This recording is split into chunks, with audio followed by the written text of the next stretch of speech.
The sun has not yet crested the horizon, but in the quiet streets of suburban America, the world is already beginning to breathe. There is a specific quality to morning light in 1954, a soft muted grey that turns to a pale, hopeful gold as it touches the window panes. You hear it before you see it, the low, rhythmic hum of the milkman's truck, a sound that serves as the height of the neighbourhood. He moves with a quiet efficiency, leaving behind glass bottles that clink softly against the stone doorstep. Inside, those bottles hold something primal, something we have largely forgotten in our pursuit of modern convenience. The cream sits at the top, a thick, rich layer of separation, the milk, as untampered, raw, and full of purpose. To understand how women of this era maintain their silhouettes, often without the frantic data-driven calorie counting that defines our current age, we must first step into the kitchen of 1954. It is not the pristine, sterile laboratory that modern architect often replicates, nor is it the chaotic, gadget-filled space of today. It is a room built for labour, for heat, and for patience. The linoleum floor is cool beneath the feet as the kettle is placed on the stove. There is no urgency here, because the architecture of the day is built on the foundation of repetition. And in that repetition, there is a biological rhythm that modern life has largely abandoned. Consider the breakfast that awaits. It is rarely the sugary, processed cereal that would soon dominate the pantry shelves. Instead, it is centered around protein and fat, not as nutritional buzzwords, but as the only logical way to start a day that requires actual physical movement. 2 eggs fried in real butter, their yolks bright and defiant, serve along a slice of toast or perhaps just the eggs alone. There is an apology-free nature to this meal. It does not promise to be low, fat or healthy in the way marketing departments would later define those terms. It simply is. It provides sustained energy, a slow burn that carries the body through the morning's responsibilities, the vacuuming, the laundry, the walking, the social calls, without the precipitous insulin spikes that modern ultra-processed snacks trigger. The science, seen through the rearview mirror of history, is quite clear. By consuming fats and proteins early in the day, these women were unknowingly practicing a form of metabolic regulation that kept hunger at bay until the afternoon. They were not dieting, they were simply satiated. The milk delivered in those heavy glass bottles was consumed in moderation, often paired with coffee, or enjoyed at the table. It was heavy, satisfying, and dense with nutrients. When you consume foods that are nutrient, dense rather than calorie, dense, your body ceases the constant, frantic searching for fuel that keeps so many people today in a perpetual state of grazing. There is a profound silence in these morning hours. Before the radio begins its day of broadcasts, before the hustle of the mid-century family dynamic fully asserts itself, there is a window of time where the woman of the house exists as an individual. She sits at the small kitchen table, the light catching the condensation on the milk bottle. She is not consuming fuel in the clinical sense. She is participating in a ritual of maintenance. The calories she consumes are integrated into her movement, every movement in the 1950s household, from the way a bed was made to the way a home was maintained, required a level of physical exertion that is largely alien to the digital age. We often romanticize the technology of the 1950s, the tail fins on the cars, the shape of the appliances, but we overlook the technology of the human body, which was then operating in a much more natural alignment with its environment. The food was whole. It hadn't been stripped of its fats to be replaced by corn syrup or stabilizers. The lack of hidden ingredients meant that the body knew exactly what it was processing. There were no complex chemical additives to confuse the satiety signals in the brain.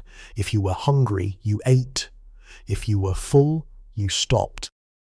It was a partnership between appetite and necessity, forged in the quiet kitchens of a post-war landscape that was still learn how to be prosperous. This way of living, this quiet, unassuming start to the day, was the baseline. It was the foundation upon which the rest of the day and the rest of the life was built. It was not a lifestyle choice sold in a magazine.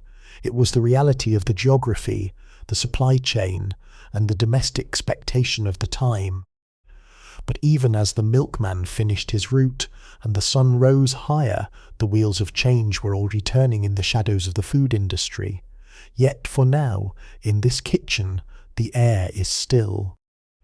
The butter is melting, the coffee is dark and fragrant, and the cycle of the day is as steady as the ticking of the wall clock.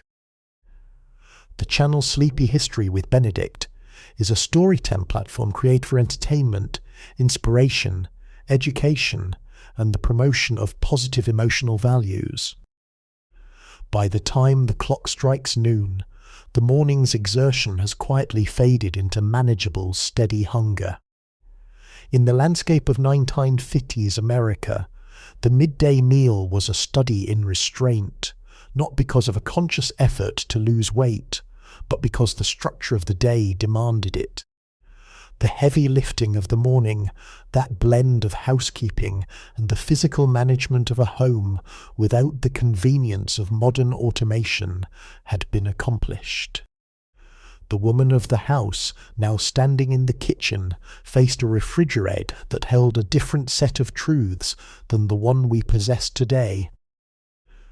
Open the door of a 1950s refrigerator and you would not find the shelves crowded with colourful plastic, wrapped snacks, pre-made protein shakes, or laboratory-engineered meals that promise convenience at the expense of simplicity. Instead, you would find the staples of a generation, a block of cheese, a platter of cold cuts, perhaps ham, roast beef or thin slice of bologna, a jar of pickles, and a bowl of crisp, seasonal vegetables. There was a directness to this selection. It was honest food, requiring minimal preparation, but offering maximum substance. The midday meal was often built around the cold cut. We often think of sandwiches today as towering bread-heavy constructs, but in the 1950s, the focus was skewed heavily toward the protein itself. A slice of ham, rolled or neat laid on a plate, paired with a small serving of cottage cheese or perhaps a few slices of peach, a peculiar but common combination of the era, provided a balance of salt and fat that ground the appetite. This was the working lunch of the home. It did not spike the blood sugar in the way a modern sandwich, loaded with refined carbohydrate and hidden sugars, often does. The steady release of energy allowed for the afternoon to proceed without the infamous afternoon crash that plagues our contemporary productivity. Consider the cottage cheese. To the modern palate, it is often viewed as a bland diet-centric food. In the 1950s, it was a culinary cornerstone, a neutral, cooling agent that paired as easily with savoury meats as it did with fruit. It provided a steady source of casein protein, which digests slowly, keeping the stomach occupied and the hunger hormones, like ghrelin, at bay.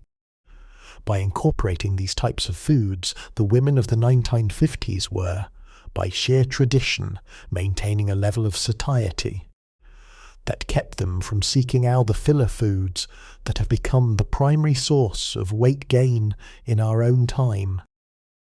Observe the setting of the table. Even in a moment of solitude there was a sense of place. The plate was not a distracted workspace. It was a site of nourishment. This practice of eating, of sitting down to consume food that was prepared from basic components, fostered a psychological connection to the act of eating.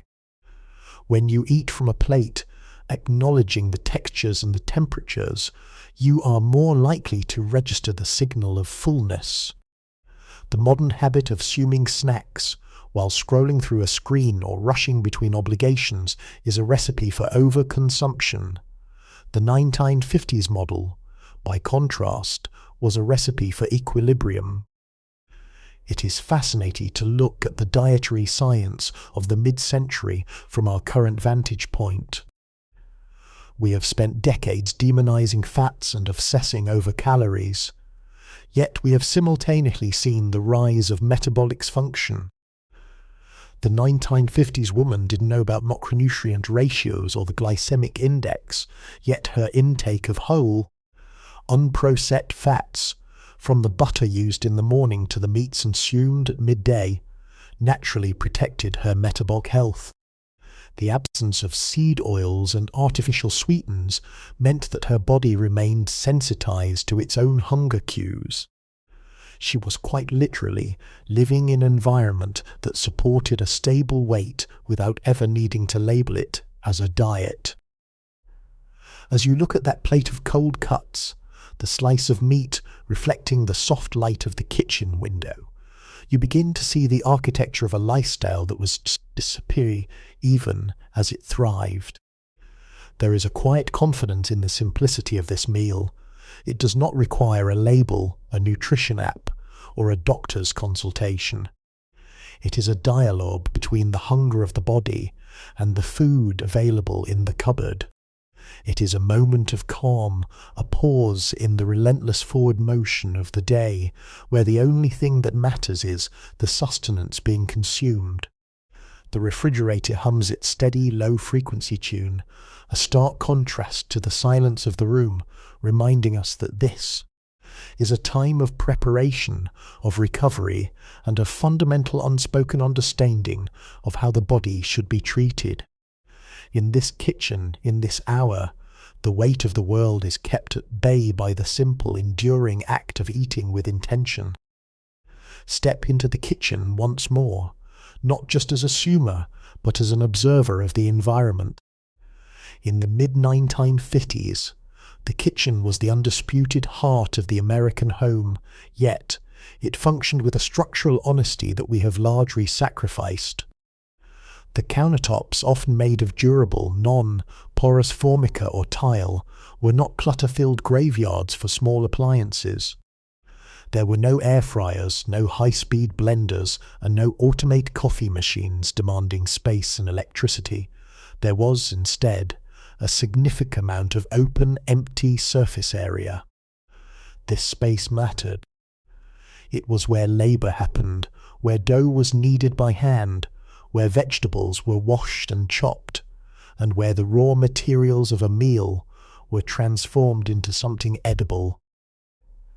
The absence of modern technology was not a lack of progress.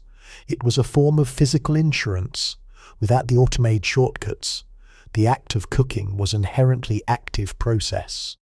Peeling potatoes, scrubbing carrots, and whisking dressings required physical dexterity and a steady, sustained level of motion. This was active living by default.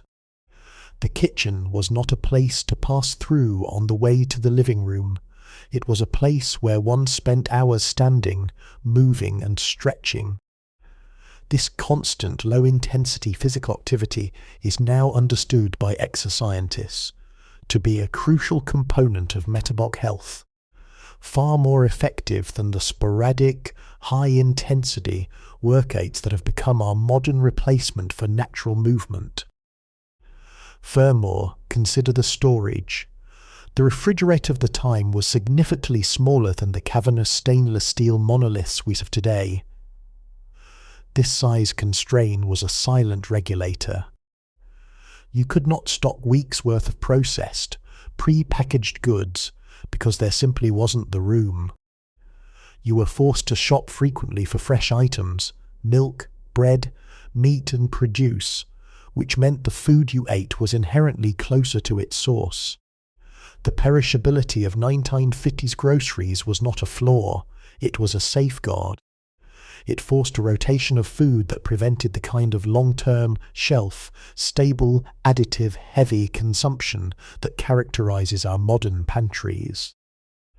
There is a psychological weight to this environment. The design of the 1950s kitchen was centered around the work triangle, the sink, the stove, and the refrigerator. It was an ergonomic layout designed for the solitary cook, allowing for a flow of movement that was efficient but required the human to be the engine of that efficiency. When you are the engine of your own food preparation, you are acutely aware of the ingredients going into your meal.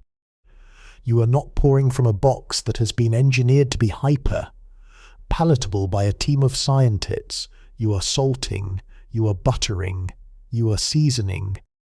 You are in control of the composition. This control creates an invisible barrier against the overconsumption of calories. When food requires effort to prepare, the snacking habit, the mindless, habitual eating that drives weight gain in the 2nd century, becomes a conscious decision rather than a reflexive reaction. You do not reach for a bag of chips in a 1950s kitchen because there are no bags of chips. There is only the apple that needs washing, or the cheese that needs slicing. The friction involved in preparing a snack acts as a gatekeeper for your appetite. As the afternoon sun begins to slant through the curtains, casting long shadows across the linoleum, the kitchen remains a sanctuary of function. The silence here is not empty, it is a space for the mind to settle. In our modern rush, we often view the time spent in the kitchen as lost time that could be better spent being productive elsewhere. But in the 1950s, the kitchen was the centre of productivity.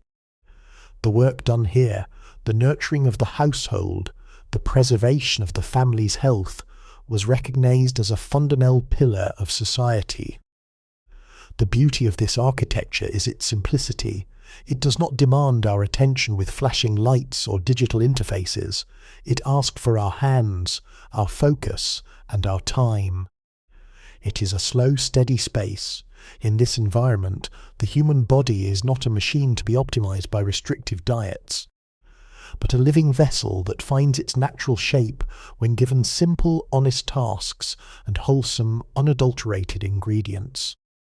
We look back at these kitchens and we don't just see appliances.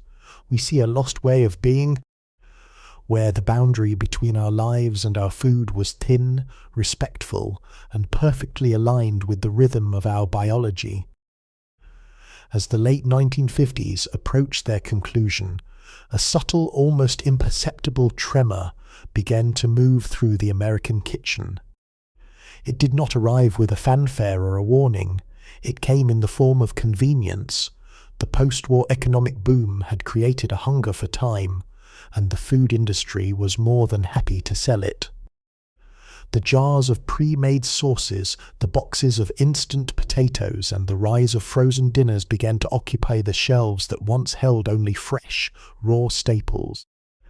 This was the silent shift, the moment where the partnership between the home cook and the source of her food began to fracture. The food this change took hold, the food landscape was defined by geography and seasonality.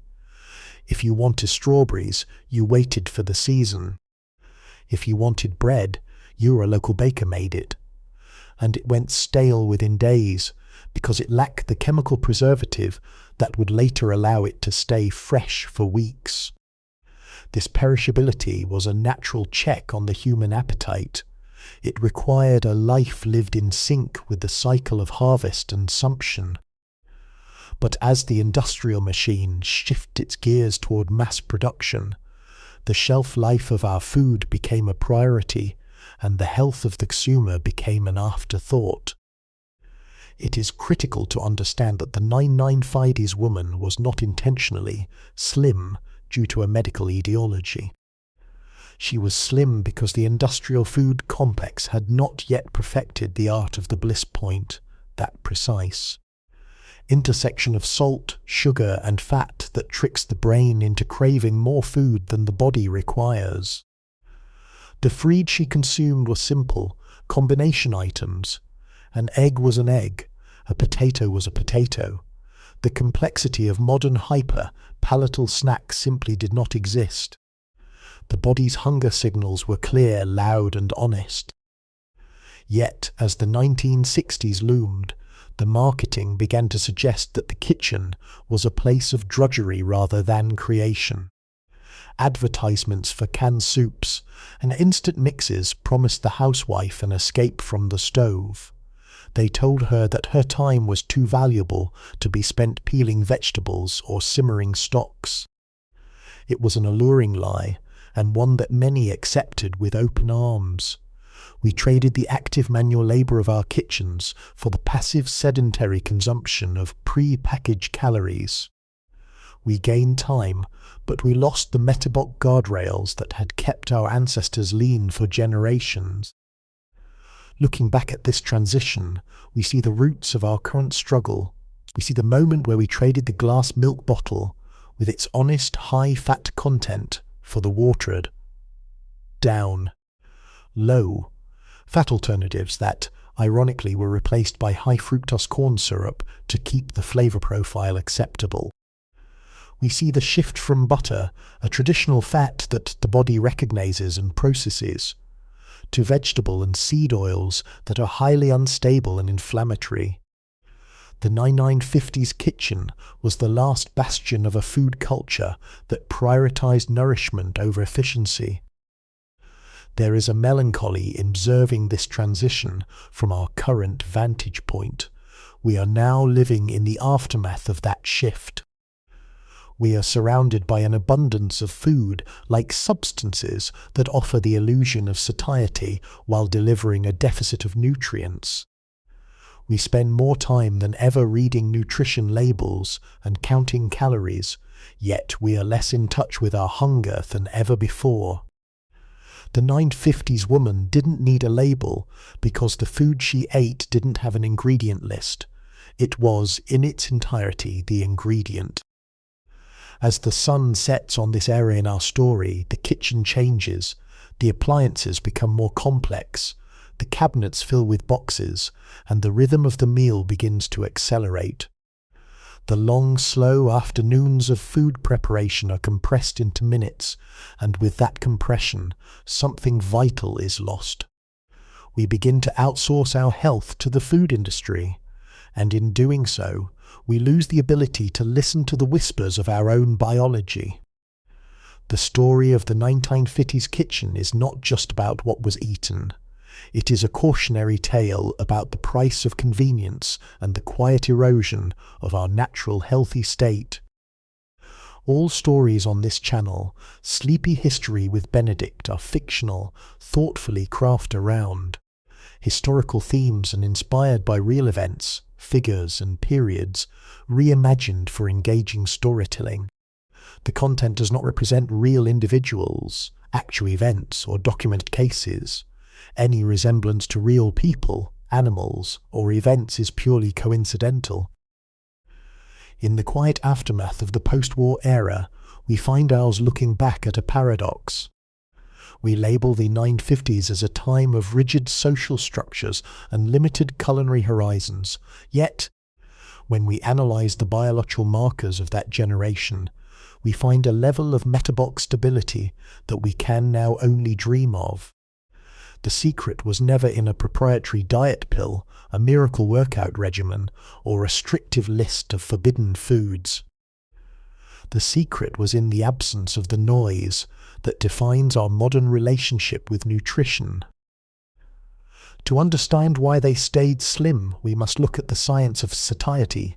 Today, we are bombarded with signals that override our natural hunger, artificial sweetens that fool the tongue, hyperpalatable textures that bypass the brain's stop signals, and a constant availability of food that turns eating into a habit rather than a necessity. The woman of the 1950s lived in an environment where her biology was allowed to function as it had for thousands of years. When she ate protein in rich, fat, satisfying meals, her hormones signaled to her brain that she was fueled. There was no need to graze, because the hunger was genuinely silenced. We have been conditioned to believe that weight is a matter of willpower, a constant struggle to be won against the temptations of the pantry. But what if the struggle isn't with ourselves, but with the food industry? The 1950s serve as a historic control group. They were not health conscious in the modern sense. They were simply living in a time before the engineering of addiction. They ate butter because it tasted good. They drank whole milk because it was delivered to the door. They finished their plates because the meals were sized to the reality of their physical activity. If you find you're searching for a way back to that balance, consider the unspoken principles of that decade. It is not about turning back the clock on technology, but about restoring the integrity of your ingredients. It is about choosing foods that are recommendable to the body, foods that have a short ingredient list, or better yet, no list at all. It is about returning to the table and treating the act of eating with the respect of a ritual rather than the distraction of a chore. As we reflect on these lessons, we realize that the slim silhouette of the 1950s was not an aesthetic ideal maintained through suffering. It was a byproduct of a lifestyle that was fundamentally in harmony with human physiology. We can reclaim pieces of that harmony by choosing whole, unprocessed foods and engaging in the simple manual tasks of preparing our own meals. We begin to quiet the internal noise. We stop fighting our bodies and start partnering with them. The journey back to health begins not in a gym, but in the kitchen, by reclaiming the space, the ingredients, and the intention. If you have found value in this journey through the quiet, storied kitchens of the past, we invite you to continue exploring these themes with us. Subscribing to this channel allows you to join a community of listeners who appreciate the slow, thoughtful examination of history and the wisdom hidden within the rhythms of daily life. By clicking the subscribe button and turn on notifications, you ensure that you never miss a chapter in our ongoing series. Your support enables us to continue crafting these narrative experiences, bringing the stories of the past into the present for your relaxation and reflection. Join us as we uncover more untold histories and the lessons they hold for our modern lives. The silence of the kitchen is waiting for you tonight. As you drift off, think on the simplicity of that life, the cold glass of milk, the honest work of the hands, and the quiet satisfaction of a body that knows it is well fed. There is peace in that realization. There is a deep historic comfort in knowing that the answer to our most complex problems often lies in the simplest of truths. Sleep well, knowing that tomorrow you can begin your own quiet shift toward a life of intention, balance, and health. The history of our daily habits is still being written, and you are the author. The evening in a 1950s household was governed by a cadence that is almost entirely foreign to our fractured, high-speed modern existence. As the daylight began to wane, casting long, amber, hued fingers across the neighboured lawns, the internal rhythm of the home shifted toward the kitchen. This was the hour of the communal table, a social contract that dictated not just when, but how, a family would nourish itself. It was a time for transition, a ritualistic shedding of the day's singular responsibilities in favour of the collective. In the mid-century suburban dream, the dining table was the stage upon which the health and cohesion of the family unit were performed. It was not a place to wolf down calories between errands, nor was it a space for staring at glowing screens. It was a place of presence. For the woman of the house, the preparation of the evening meal was an orchestration of various elements, a roast, a medley of root vegetables, perhaps a crisp salad dressed simply in oil and vinegar. These were not complex creations designed to dazzle, but stable, grounding foods that demanded engagement. The active gathering of waiting for the husband to return from work, for the children to wash their hands, for the chair to be pulled out, created a pause in the frantic pace of the day. This communal rhythm had a profound, albeit unspoken, biological impact. When you eat in a state of calm, in the presence of others, your nervous system remains in a parasympathetic state, the rest and digest mode. In this state, the body is primed to metabolize food efficiently.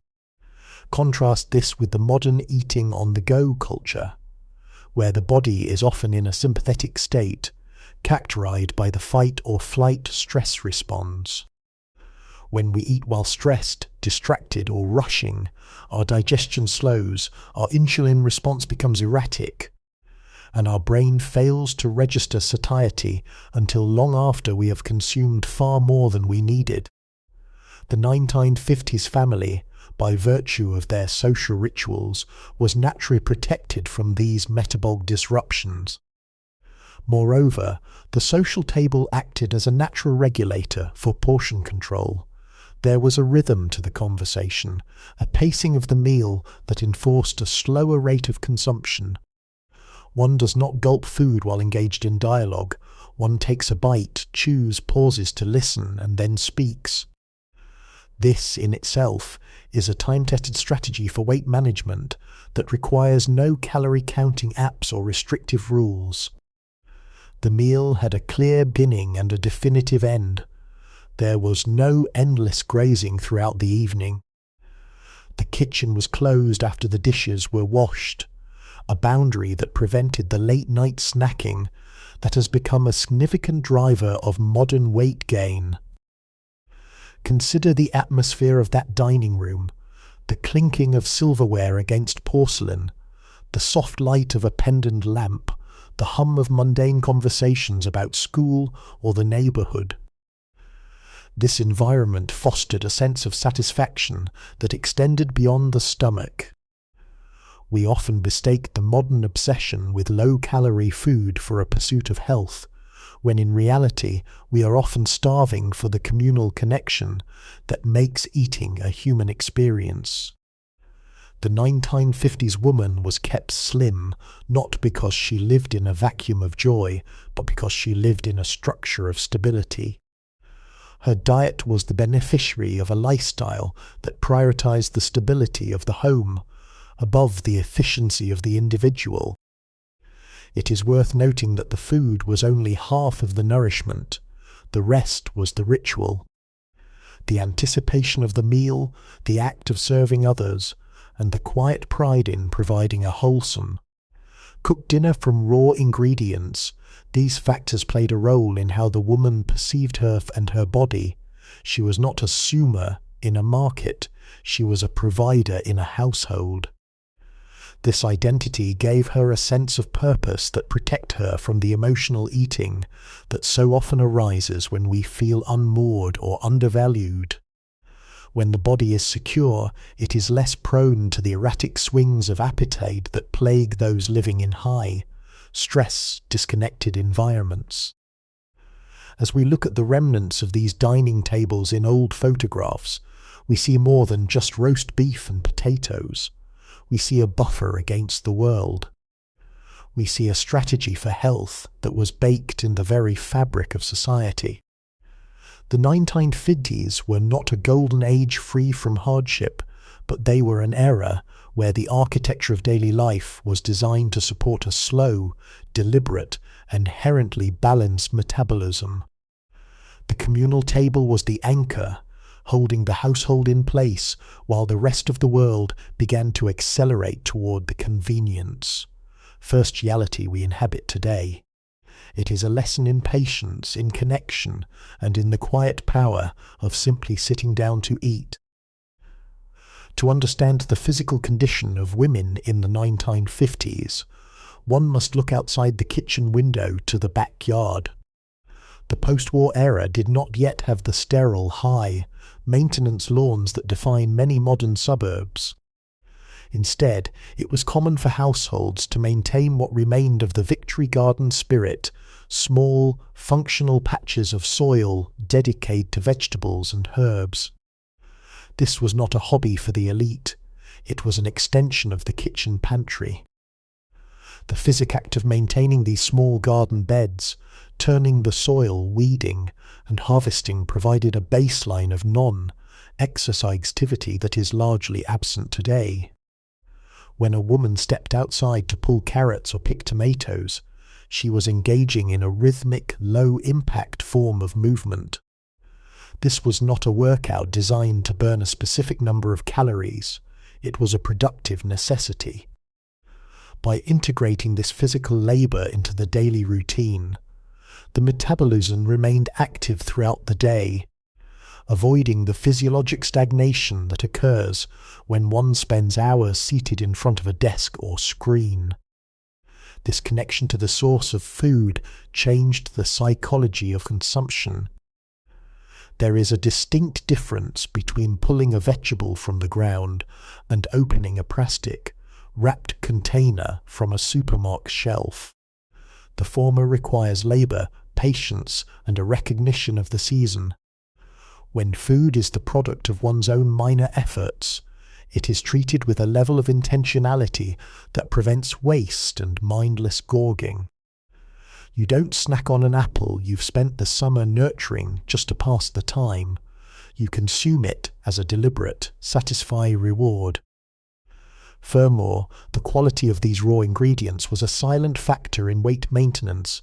A garden-grown vegetable, consumed at the peak of its ripeness, is nutritionally dense and flavor-rich. It does not require excessive salt, sugar, or fat to make it palatable. In contrast, much of our modern produce is bred for shelf stability and transportability rather than nutritional density or flavor, necessitating the addition of flavor enhancers to make the meal satisfying. When the ingredients are naturally vibrant, the body's sensory requirements are met with far less total caloric volume. This reality of the 1950s, where the distance between the soil and the plate was often measured in feet rather than miles, is a stark contrast to our globalized food system. It was not a magical utopian existence, it was a matter of logistics. Fresh food was harder to store long term, so it was eaten fresh. This forced reliance on seasonal produce, which naturally varied the nutrient intake throughout the year. The body was exposed to a shifting landscape of nutrients, avoiding the monotony of a modern diet that rely heavily on a few staple grains and additives available year-round. We should be careful not to view this as a romanticized ideal where everyone was a farmer. Most families were simply managing the reality of their economic and domestic constraints. However, the incidental benefit of this lifestyle was a metabolic environment that rewarded the body for its natural, everyday tasks. By staying connected to the raw materials of their meals, these women maintained a practical, grounded relationship with food. It was fuel in its most literal sense, sustenance harvested, prepared, and consumed to power the day's work. This habit of garden to plate is an example of how structural environmental factors often dictate health outcomes more effectively than conscious individual health decisions. The 1950s woman didn't need to track her micronutrient intake or worry about soil quality in the abstract. She simply dealt with what was outside her door. The simplicity of this loop, labor in the garden, preparation in the kitchen, nourishment at the table, created a self-contained system of health. It was a modest, unglamorous, and highly effective way of ensuring the body received exactly what it needed to remain function and lean. In the mid-1950s, the concept of a proper meal served as an invisible regulator of the appetite. It was not a rigid, medicalized framework, but a cultural understanding of what constituted a complete dinner. A typical was composed of 3 clear, distinct parts: a protein, a vegetable, and a starch. This trio was not arbitrary. It provided a balance of macronutrients that, by today's standards of nutritional science, is remarkably effective at stabilizing blood sugar levels and promoting long-term satiety. The psychology behind this structure is worth noting. When a meal is clearly defined, when it has a beginning, a middle, and a distinct end, it signals to the brain that the act of eating is over. There is no ambiguity. In our modern era, we have replaced the proper meal with a constant, blurred stream of eating. We consume snacks while commuting, while working, or while distracted by technology. These unmeals lack the structural integrity of the 1950s dinner, leading to a state of perpetual, low-level digestion that never allows the body to fully shift in the fat, burning state between meals.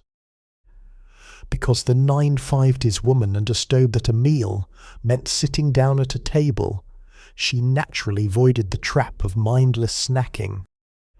Snacking as we know it today, the free consumption of highly processed, hyper-palatable bites throughout the day, was virtually non-existent in the daily rhythm of the average household.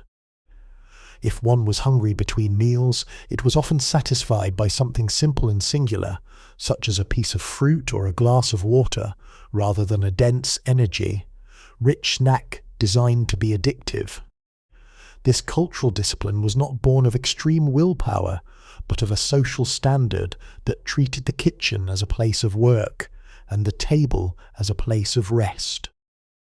Furthermore, the consistency of these meals meant that the body became accustomed to a predictable schedule. By eating at roughly the same times every day, the body's hormonal responses, including the release of insulin and the hunger, signaling hormones, were synchronized. This regularity is a powerful, yet often overlooked tool for weight management. Modern life, with its irregular schedules and on-demand food culture, disrupts these natural rhythms, often leaving us hungry at the wrong times and over-consuming when we are tired or stressed.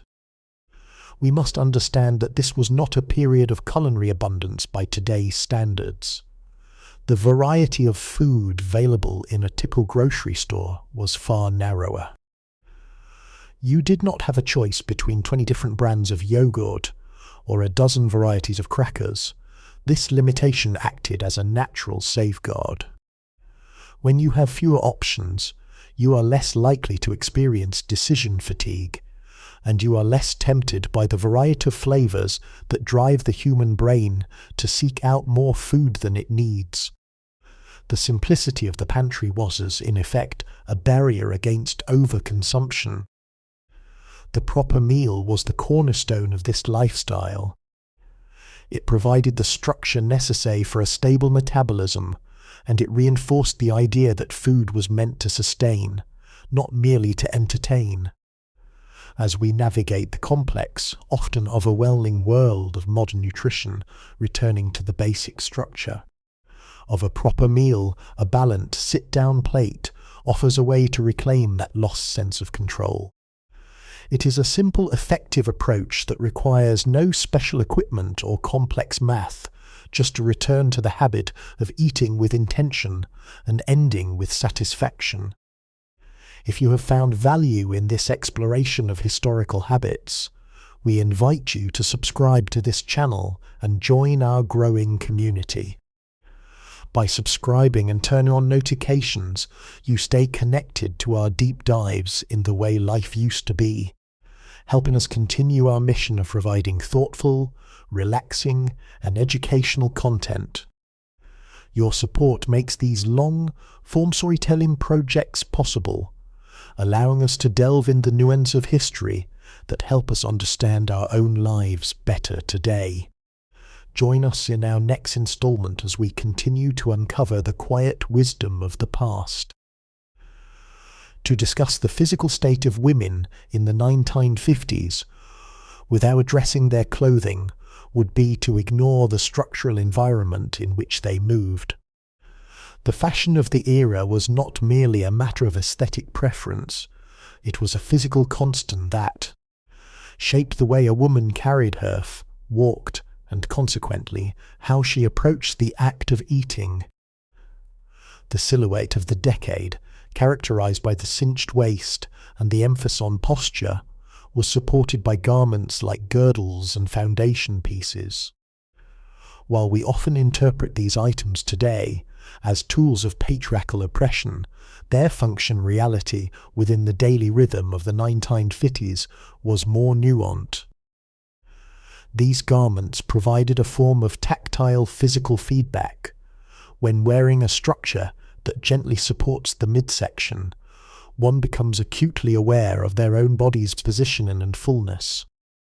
It acts as a subtle, constant reminder to maintain an upright posture and to move with deliberate care. In a world of modern formless loungewear and stretch fabrics, we have lost this physical tether to our own form. We can expand, slouch, and graze without any physical resistance from our clothing. In the 1950s, the physical reality of one's attire necessitated a certain level of discipline that was woven into the very act of dressing for the day. This is not to argue for the return of restrictive clothing, but to observe a biological correlation, posture, and internal space. When we are slumped, compressed, or habitually relaxed, our digestive system does not function with the same efficiency as when we are held in an upright, engaged posture. The 1950s woman, in her tailored skirts and structured dresses, was essentially living in a state of active physical engagement. Whether she was cleaning the house, walking to the store, or preparing a meal, her clothing encouraged a posture that supported a more active metabolic state.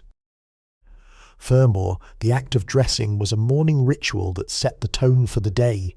One did not stay in one's pajamas or transition from bed to a couch in sweatpants. The morning transition involved a process of grooming and preparation that signaled to the mind that the day had begun. This mental switch is vital. When we dress for the day, we are more likely to treat the day's activities, include eating, with the focus they deserve. The lack of this clear division between rest time and active time in the modern home environment is a major factor in the rise of sedentary behavior and late-night snacking. The fashion of the 1950s also dictated a pace of movement. You could not rush through a house or sprint across a street in heels and a pencil skirt with the same abandon as one does in modern athletic wear. This restriction forced a more measured, graceful pace of life. While we might view this as slow, it was, in biological terms, a sustainable pace. It prevented the frantic, high cortisol existence that characterizes modern life. High levels of cortisol, often triggered by chronic stress and a rush lifestyle, are directly linked to abdominal fat storage, a physiological reality that the slower, more measured pace of the 1950s helped to mitigate. Looking back at this period, we see that the slim silhouette was maintained by a combination of factors: a diet of whole foods, a communal meal structure, and a lifestyle that, through necessity and cultural habit, encouraged consistent, moderate physical engagement. The clothing was simply a reflection of this broader, structured way of life. It served as a boundary, a reminder of the physical vessel and the need to carry it with intention. While we have traded these structures for the comfort of modern fashion, we have also discarded the incident health benefits that those structures provided. The goal is not to replicate the clothes, but to reclaim the awareness, to move through our day with a sense of purpose and physical presence that protects us from the drift into sedentary, mindless consumption. As we approach the end of this journey through the 1950s, it is necessary to examine the trade, that defined the latter half of the decade, the rise of household efficiency. Advertisements from the era are filled with promises of freedom. They promised that a new washing machine, an electric mixer, or a set of pre-packaged convenience foods would liberate the housewife from the drudgery of the kitchen. And in many ways they were right, the labour was reduced. But what we didn't account for, and what we are still grappling with today, is that when we remove the labour from our daily lives, we also remove the metabolic price of admission. When you scrub a floor by hand, when you beat cake batter with a wooden spoon, or when you walk to the local grocer because there is no massive freezer to hold a month's worth of goods, you are participating in a system of biological feedback. Your body understands that it must expend energy to maintain its environment.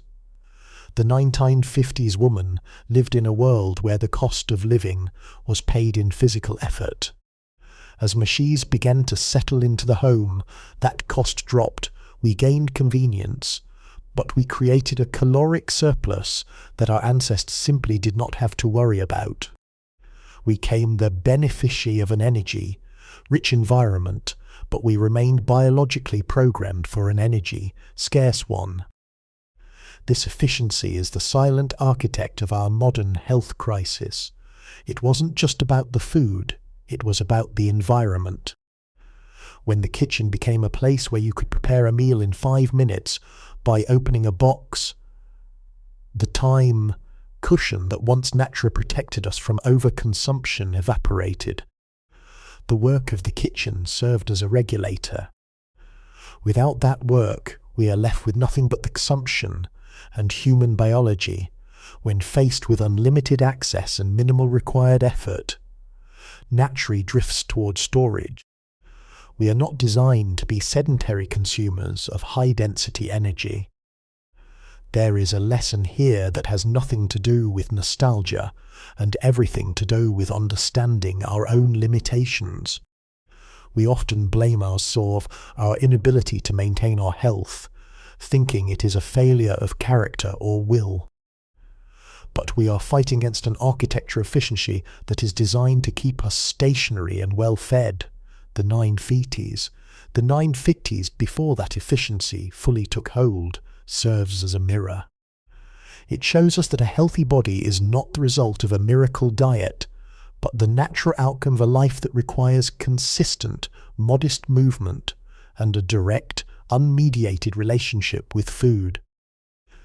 If you have found value in this deep dive into the history of our daily habits, we invite you to subscribe to this channel and become part of our community.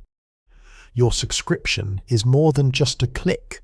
It is an affirmation of the importance of these slow, thought stories in a world that is moving too fast. By subscribing and turning on notifications, you ensure that you stay informed as we continue to unpack the complex, often hidden histories that shape our present reality. Your support is the engine that allows us to produce this content, and we are grateful for the opportunity to share this journey with you. As we conclude this part of our exploration, consider the space you inhabit. Are you relying on efficiency to replace activity? Are you allowing convenience to dictate your relationship with your body? The 1950s woman didn't have the luxury of convenience, but she possessed the benefit of alignment, a life where her daily needs and her physical capability were in a constant, honest dialogue. We can find that alignment again. It starts with a simple choice: to reclaim the effort, to value the process, and to treat the body not as a machine that needs to be optimized, but as a living entity that thrives when it is given the simplicity it was built for. The path back is not backwards in time, but inwards toward a more intentional way of existing. There is a version of the 1950s that lives in our collective memory like a faded color photographs, a world of polished linoleum, perfectly curled hair, and an endless, serene smile. But if you were to sit in one of those kitchens long enough, If you were to watch the light fade until the shadows stretched across the floor, you would see the reality behind that polished surface. The woman at the center of this world carried a weight that was rarely spoken of, the quiet, relentless expectation of perfection. She was the manager of the home, the keeper of the pantry, and the one whose own energy was the fuel that kept the household engine running. When the last of the breakfast dishes were cleared, the house finally went quiet. There was a moment of solitude that most people today would find comfortable. There were no distractions, no digital noise, no buzzing pockets. There was only the hum of the refrigerator and the ticking of the clock. In those hours, she wasn't just a housewife, she was a person navigating her own exhaustion. Cooking was not always a glamorous performance. It was hard, physical work.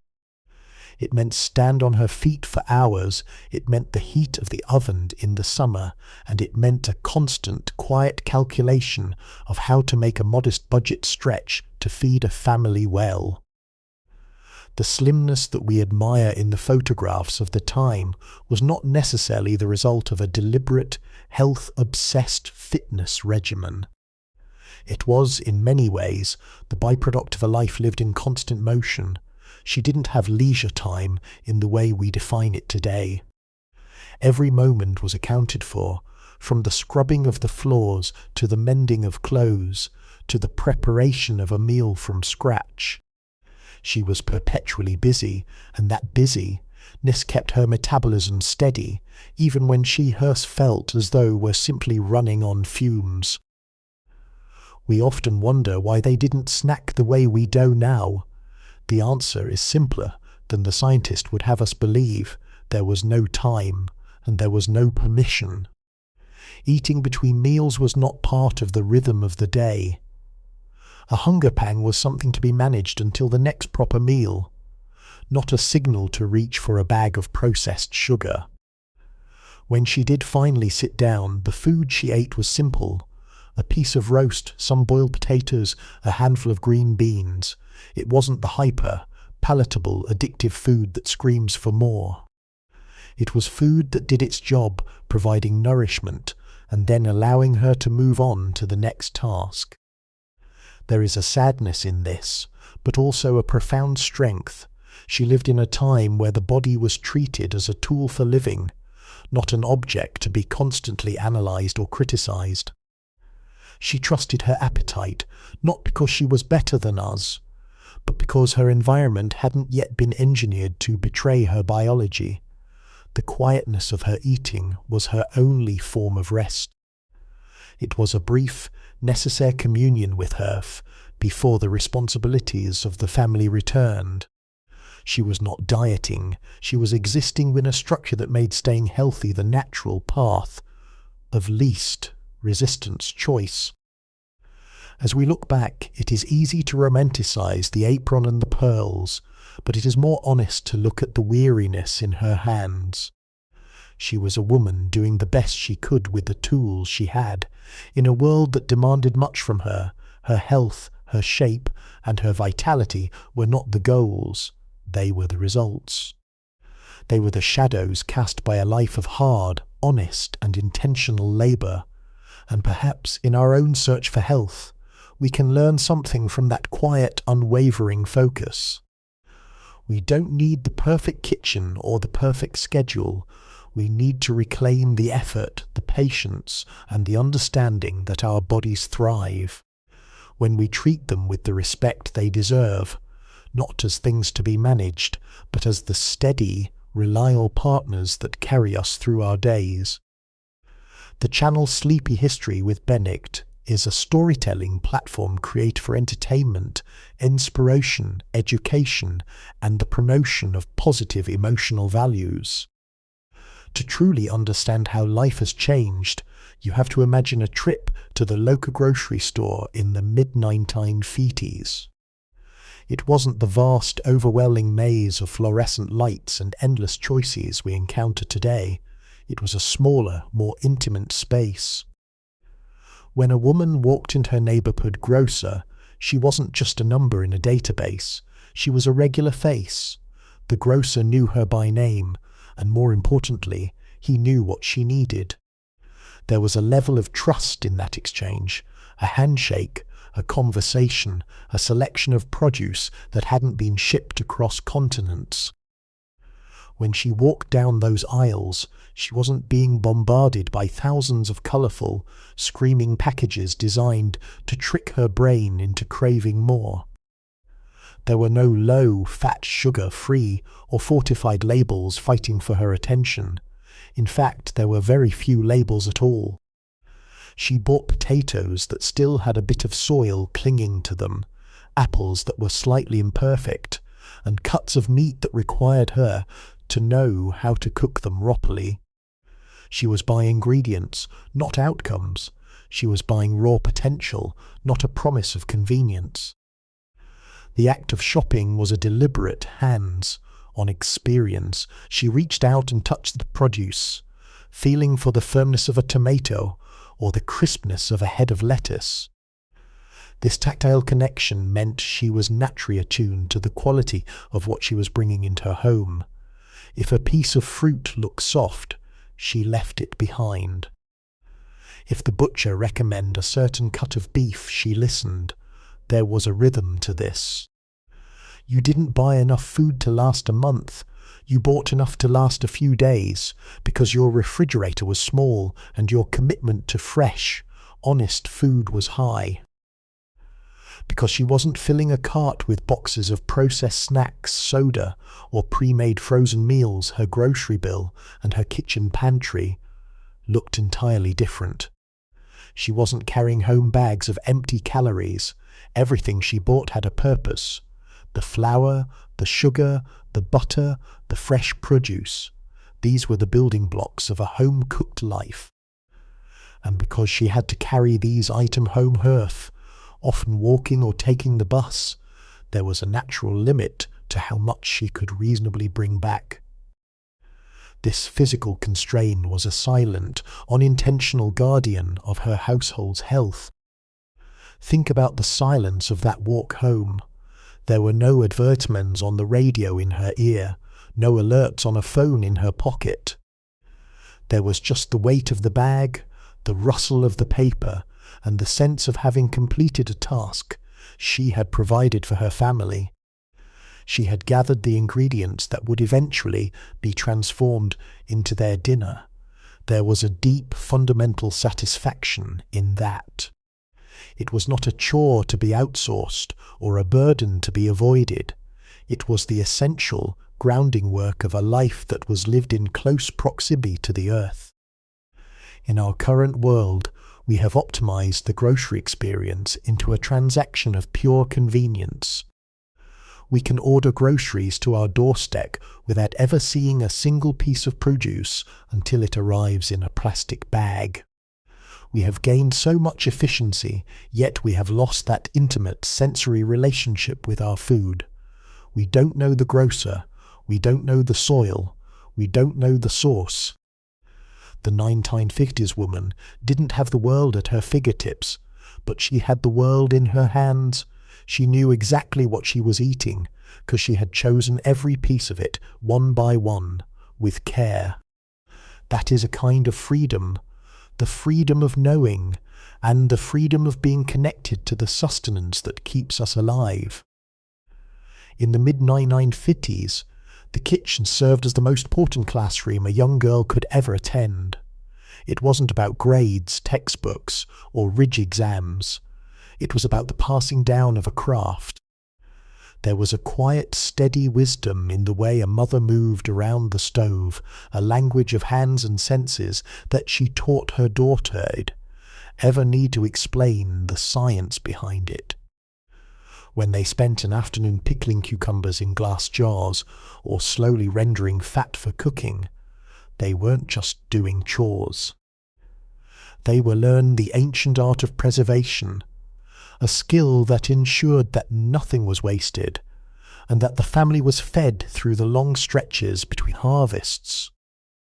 This was the era of home economics, a subject taken seriously in schools and practiced religiously at home.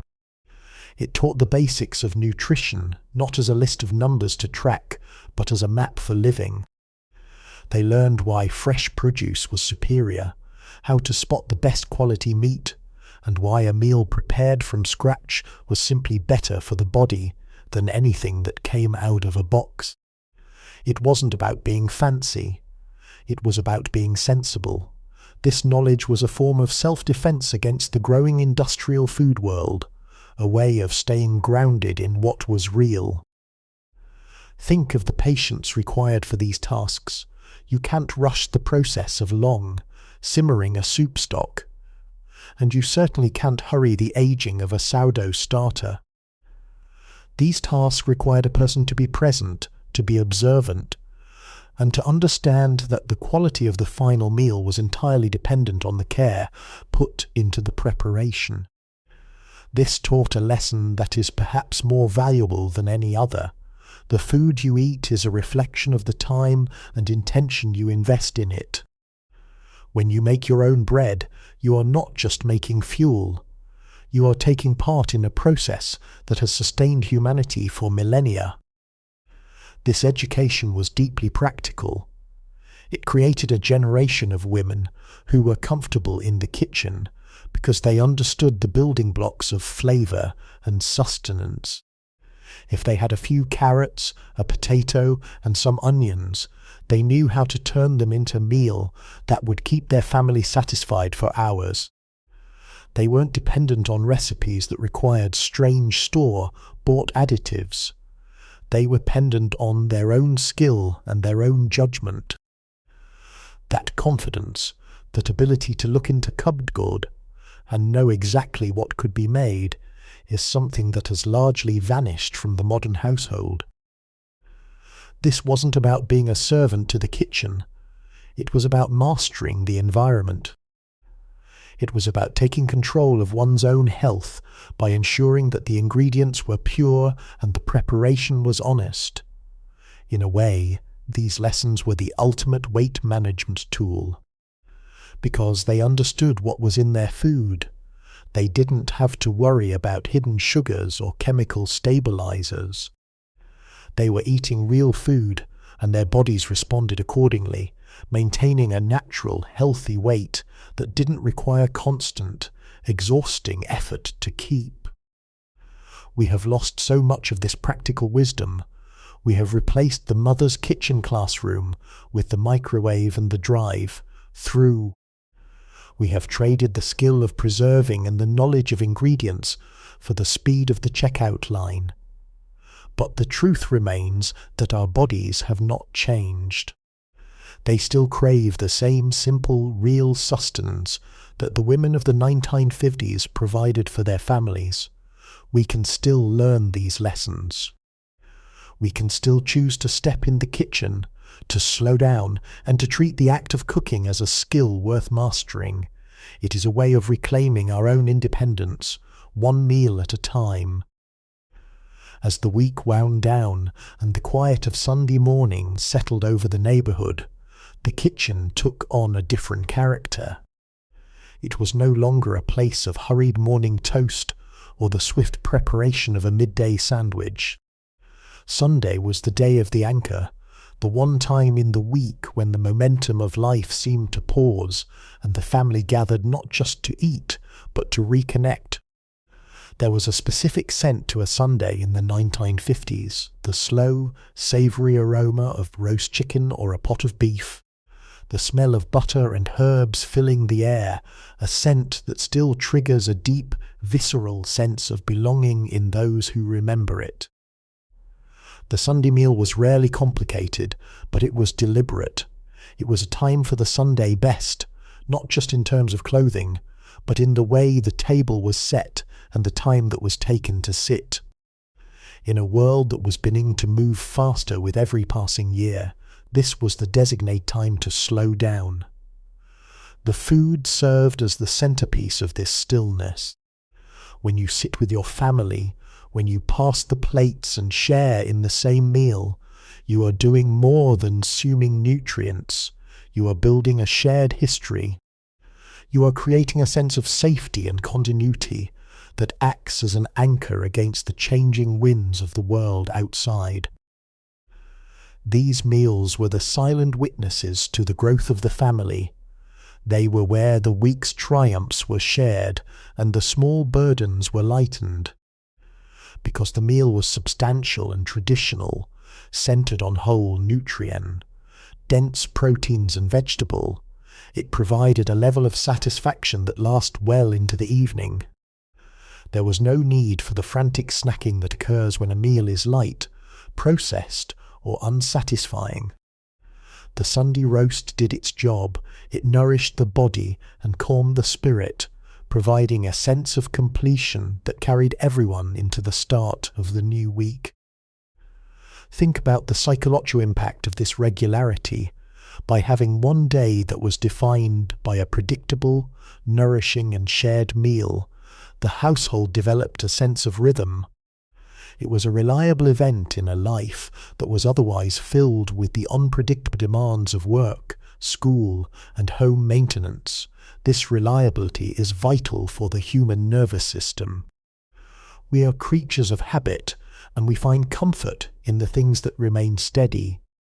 The Sunday table was a constant, a place where the world could be kept at bay, if only for the duration of a lunch or dinner. We often try to manufacture this feeling today with fancy dining experiences or elaborate gourmet meals, but we miss the point.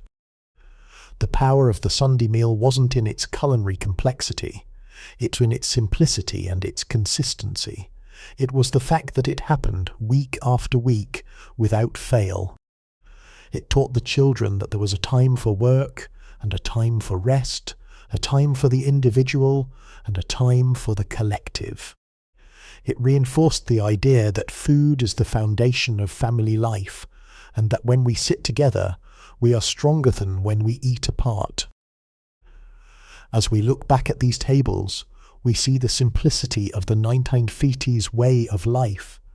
They didn't have the luxury of convenience, but they had the richness of connection. They didn't have the variety of the modern supermarket, but they had the depth of tradition. We can learn from this. We can choose to reclaim our own version of the Sunday anchor. We can set aside the screen, turn off the noise and choose to gather, not for the sake of an elaborate production, but for the simple, essential joy of sharing a meal with the people who matter most.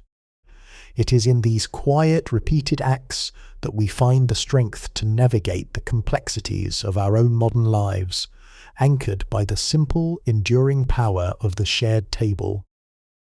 As the 1950s drew toward their final chapters, the rhythm of the American household began to stutter. It was a change so quiet that for a time most people didn't even notice it. It arrived in the form of shiny, colourful boxes and tins that promised to save the one thing no one had enough of: time. The kitchens that had once been works of raw ingredients started to fill with products that were pre-mixed, pre-cooked and ready to serve. These items were hailed as the ultimate liberation for the housewife, a way to bypass the hours of standing over a hot stove and the repetitive labour of chopping and simmering. Yet, as these conveniences took their place on the pantry shelves, something foundation began to shift. The connection between the hand and the food was subtly severed. When you open a box of instant potatoes, you are not touching the potato. You are not scrubbing the dirt. You are not feeling its texture, and you are not witnessing its transformation. You are simply consuming a result. This shift may seem trivial, a minor adjustment in the name of efficiency, but it fundamentally changed the relationship between the person and the meal. The food became a background element, a necessary action to be performed as quickly as possible, rather than a ritual to be honoured. These new products were engineered, often in laboratory far removed from the family dining table. They were designed for shelf stability, using ingredients that allowed them to sit in a warehouse or a cabinet for months without change. To make this possible, The natural composition of food was altered. Fats were stripped or replaced, stabilizers were added, and flavors were boosted with salt and sweeteners to compensate for the loss of natural quality. Without realizing it, the average household began to transition from eating food to eating food products. The impact on the body was immediate, though the effects took years to manifest. Because these products were designed to be hyper-palatable, to hit that bliss point that makes us want to eat more than we need, the natural satiety signals that had served humans for generations began to grow quiet. You no longer stopped when you were full because the product was engineered to keep you wanting the next bite. The body, confused by the artificial nature of what it was processing, could no longer distinguish between genuine hunger and the desire for sensory stimulation. Look at the photographs from the late 50s and early 60s, and you will see the subtle transition. The pantry is no longer just a place for flour, sugar, and dried beans. It is now a place for convenience. The afternoon, once filled with the slow, steady work of the household, began to feel different. The time saved was often filled with more noise, more obligations, and less stillness. The kitchen, once the place where health was quietly manufactured through daily habit, was becoming a place of passive consumption. We will become participants in a new industrialized system, trading our long-term metabolic health for the short-term thrill of convenience. We are still living in the shadow of this change. We are the descendants of that shift, inheriting a world where the speed of our food has surpassed the speed of our biology. We often look for the answer to our health struggles in complex medical solutions, forgetting that the problem began with a simple, quiet compromise of our everyday habits. The story of the 1950s kitchen is not just a tale of the past, it is the prologue to our present. It reminds us that the most profound changes in our lives are often the ones we don't notice at the time, the small, incremental steps towards efficiency that, over the course of a generation, fundamentally rewrite the way we live, eat, and exist. In the kitchens of the 1950s, time didn't tick, it simmered. There was a profound, almost sacred art to waiting that we have largely forgotten in our rush for the instant. Think of a pot of stew sitting on the back burner of a stove. It wasn't something you could force. It required the steady, patient application of low heat over several hours. During that time, the kitchen was not just a workstation, it was a sanctuary. The slow transformation of raw ingredients into tender, flavorful meal mirrored the slow, steady rhythm of the woman's own day. When you cook in a way that requires hours of waiting, you are forced to slow down. You can't sprint through a meal that demands patience. While the stew bubbled, the woman had a moment to breathe. She might have sat at the kitchen table to mend a shirt, read a few pages of a book, or simply watch the afternoon light shift against the walls. This period of waiting was not dead time. It was a period of decompression, a necessary lull that allowed her to transition from the morning's frantic tasks to the evening's family gathering. In our modern world, we have optimized this waiting away. We want our meals in minutes, our information in seconds, and our satisfaction immediately. But by removing the wait, we have also removed the cooling off period. We have eliminated the spaces in our day where we were forced to be still. Without those moments of waiting, we live in a state of constant high-frequency agitation. Our nervous systems, once accustomed to the slow rhythm of the stove, are now perpetually on, waiting for the next signal, the next notification, the next task. There is a quiet, hidden benefit to waiting that we rarely discuss. It builds anticipation. When you know a meal has been slowly crafted for hours, the act of sitting down to eat becomes an event. It carries a weight of intention. The children knew the smell of the house when they returned from school, a scent that promised a meal was waiting for them. That anticipation was a form of nourishment in itself. It tied the family to the home, creating a tether of comfort that lasted from the morning until the evening bell rang. We often look at the modern woman's busy life and assume she's more productive because she saves hours on food preparation. But is she more rested? Does she have more peace? The 1950s woman, with all her labour, had the luxury of a rhythm that respected the speed of biology. She was not constantly battling her own impatience. She knew that some things simply take time, and that the quality of the result is inextricably linked to the willingness to wait. Perhaps the most important thing we can learn from that era is not a specific recipe, but the virtue of the pause. We don't need to return to the hardships of the past, but we might consider reclaiming the deliberate pace. Can we find a way to let our lives simmer instead of boil? Can we seek out tasks that require us to sit, to wait, and to be present?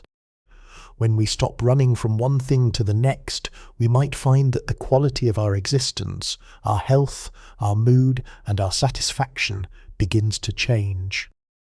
The art of waiting is not about stagnation. It is about alignment, ensuring that we move through the world at a pace that allows us to feel, to process, and to truly live. Even as the tide of modern store-bought convenience began to rise in the late 1950s, there remained a stubborn, quiet resistance in many kitchens. It wasn't an organized protest, but a series of small daily acts of rebellion. While advertisements urged women to trade their aprons for the ease of processed tins, many continued to reach for the familiar glass jars, the wooden spoons, and the raw, unrefined ingredients. They didn't do it to be contrary. They did it because they knew the taste of something made by hand, and no machine-made product could ever truly replicate it. Think of the pantry shelf that held a row of homemade pickles, or the cellar where root vegetables were kept in the cool earth. These were the hallmarks of a household that refused to be fully dependent on the outside world. When a woman spent an afternoon canning tomatoes or preserving fruits, she was creating a bridge across the seasons.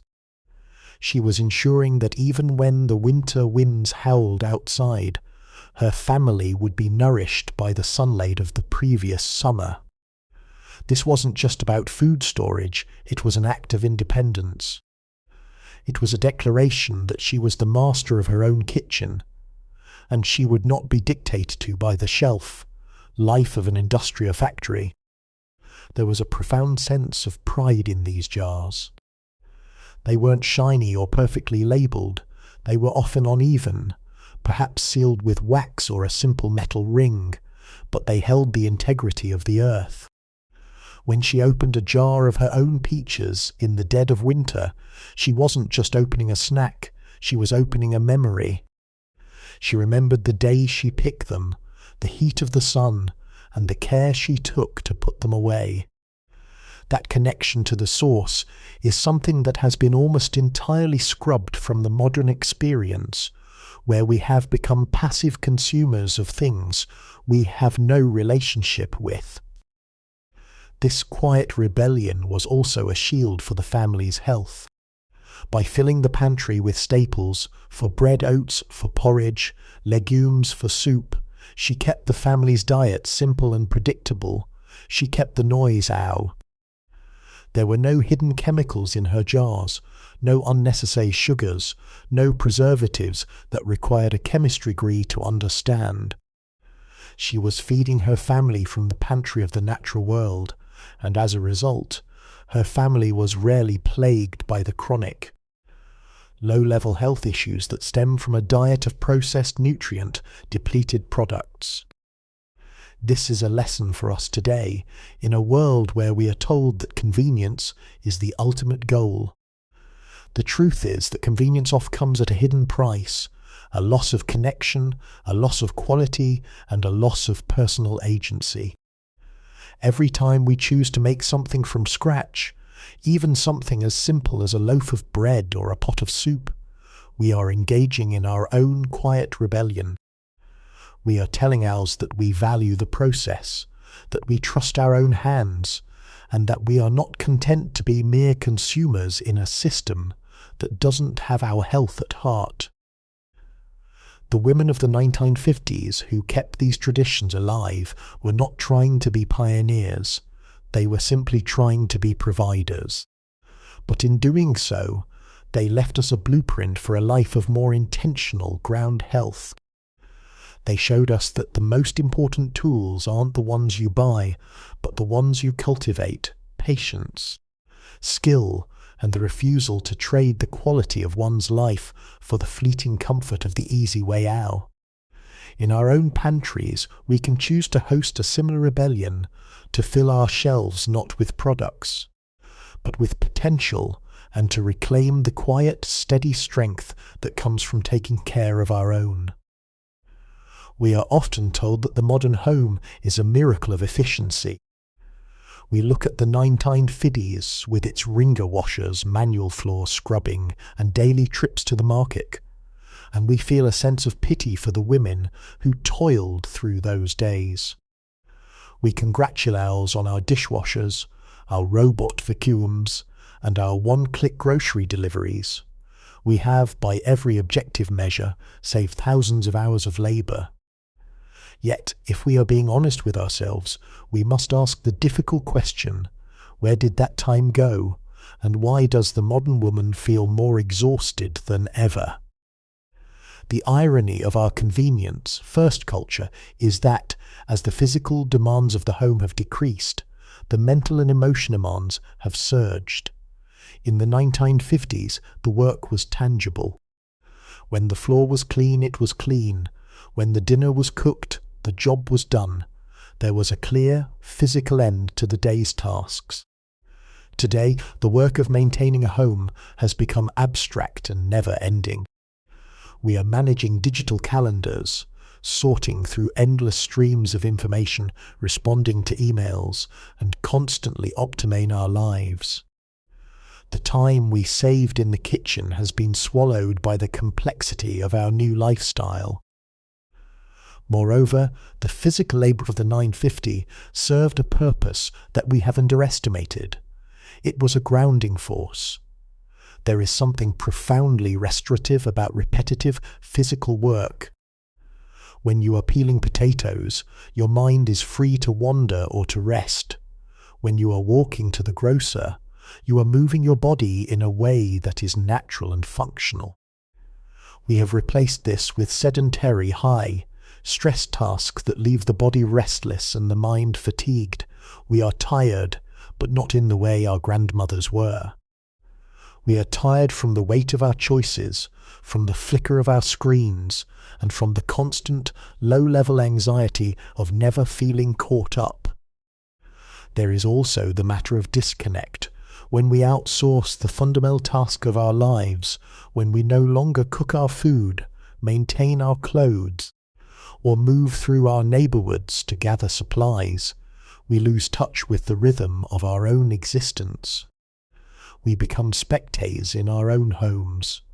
The 1950s woman may have been physically tired at the end of the day, but she was deeply connected to her environment. She knew the texture of the fabric she mended. She knew the taste of the soup she had tended for hours. Her fatigue was earned, and it was followed by a natural, deep sense of satisfaction. In our rush to escape the drudgery of the past, we have inadvertently discarded the very habits that kept us sane and healthy. We have traded the physical strain of the broom, the mental strain of the notification. We have traded the local market for the infinite, overwhelmed selection of the global warehouse. We have traded the certainty of a day's work for the endless, blurring cycle of modern efficiency. We do not have to return to the technology of the 1950s to reclaim its wisdom. We only need to recognize that convenience is not always an asset. Sometimes the most efficient way to live is the way that requires more of us, more presence, more effort, and more focus. When we choose to engage with the physical world, when we choose to slow down and handle our own needs, rather than outsourcing them to a machine or a service, we reclaim a piece of ourselves. We may find that the strain we feel today is not a byproduct of too much work, but a symptom of living a life that is too thin, too fast, and too disconnected from the simple, honest work that makes us feel human. In the quiet mid-century kitchen, food was never just calories or a nutritional requirement. It was the primary language of love, spoken fluently by the women who kept the hearth. When a woman spent an extra half-hour shelling peas or carefully kneaded dough until it reached the perfect consistency, she wasn't just forming a duty, she was articulating her care for her family in a way that words often failed to capture. There was a deliberate tender quality to this labour that the modern assembly line meal simply cannot replicate. Think of the way a meal was served. It wasn't refueled on the go or eaten in front of a flickering television screen. It was plated. The table was set with intent. When she placed a warm bowl of soup in front of her husband or children, she was offering a piece of her own day, a tangible result of her effort. It was a silent "I love you" that was felt in the belly and settled in the heart. This emotional resonance is what made those meals so satiating. They nourished not just the body, but the fundamental need for belonging and being cared for. This language of food also acted as a powerful stabilizer for the family.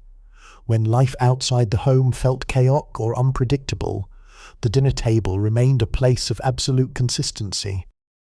The recipes were often handed down, carrying the heritage of grandmothers and mothers before them. To eat that meal was to be part of a lineage, a chain of love that stretched back through the generations. It gave the children a sense of identity and security that no amount of modern comfort could ever replace. We have largely lost this language in our modern scramble. Today, we often express love through provision. We buy the best, we pay for the fastest, we provide the most expensive convenience. But there is a coldness to this type of love. It is transactional. When we outsource the preparation of our food to corporations, we lose the human touch. That is the very essence of affection. A meal prepared with thought and time carries a different energy than a meal prepared for profit. The body knows the difference, and the soul knows the difference. Reclaiming this language doesn't require us to spend every hour in the kitchen. It requires us to bring intention back to the table. Even the simplest meal, if prepared with the conscious desire to nourish someone we love, becomes a powerful act of connection. It is about the choice to pause, to be present, and to recognize that act of feeding and being fed is one of the most intimate exchanges we have as human beings. It is a way of saying, I am here, I have spent my time on you, and you are valued. If we are feeling disconnected, adrift, or perpetually hungry in our modern lives, perhaps we should look not at the quality of our supplements or the strictness of our diets, but at the quality of our attention. We are starving for the connection that comes from honest, intentional care. By bringing the language of food back into our homes, by slowing down to prepare and share simple, authentic meals, we can begin to mend the frayed edges of our relationships. We can stop feeding our families as if they were machines to be fueled, and start feeding them as the beloved people they are. As we look back at the women of the late 1950s, standing in their kitchens as the winds of change began to pick up, we are not just looking at a historical image, we are looking into a mirror. They were standing at a threshold, much like the one we face today, trying to balance the traditional values they had inherited with the bright, shiny promises of a new, faster world. They didn't know it then, but they were the last generation to live in a world where the rhythm of daily life was still dictated by the sun, the season, and the physical capacity of the human body. It is easy to look back with a sense of superiority, thinking we have solved the problems they faced. We have easier laundry, faster ovens, and more variety in our pantries. But when we look at the health struggles, the restlessness, and the deep, gnawing sense of disconnection that defined so much of modern life, we have to wonder, did we actually solve those problems, or did we just trade them for new, more complicated ones? The women of the 50s were fighting the exhaustion of physical labour. We are fighting the exhaustion of mental and sensory overload. They were concerned with having enough. We are drowning in too much. Seeing ours in them requires us to drop the judgment of better or worse. Instead, we should look for the alignment. The women of that era, despite their burdens, lived a life where their daily actions were in harmony with their biological needs. They walked because they had to. They ate simple, whole foods because they were all that were available. They rested because there was no expectation to be on 24/7. Their health was not a result of a special diet or an expensive program. It was a natural byproduct of a life that was lived in a direct, unmediated relationship with the world around them. When we feel lost in our modern maze, it is because we have forgotten this alignment. We have spent decades trying to optimize ours out of our own human nature, thinking that if we just had better tools or more efficient systems, we would finally be happy, healthy, and whole. But history just otherwise. The peace we seek isn't found in a new app, a new diet pill, or a more efficient kitchen gadget. It is found in the simple, often inefficient act of showing up for our own lives, of cooking our own food, of moving our own bodies, and of being present with the people we share our tables with. This is the lesson of the mirror. We are not as different from them as we like to think. Our biology is the same. Our need for connection is the same. Our capacity for finding joy in the simple, repetitive work of a life well lived is the same. The 1950s woman wasn't a relic of the past. She was a master of the present. And if we can find the courage to turn away from the siren song of faster and easier, we might discover that the life we have been looking for has been waiting for us in our own kitchens, in our own pantries, and in the quiet, steady rhythm of our own days. We are not at the end of this story, and we are not at the beginning. We are in the middle of our own transition, tasked with the responsibility of deciding what to carry forward and what to leave behind. The history of the 1950s is not a place we need to visit. It is a perspective we need to adopt. It is the reminder that no matter how fast the world moves, the foundation of a healthy, meaningful life remains the same. It is built slowly, day by day, hand by hand, and heart by heart. In the world of the 1950s, a house was never really a fortress. It was, instead, a porous part of a living, breathing neighbourhood.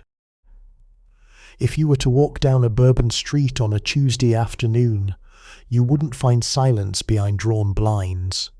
You would hear the muffled sounds of life bleeding over the fences. The boundaries between my home and your home were blurred by the simple, constant exchange of things that mattered. It was a time when the neighbourhood functioned like an extension of the kitchen.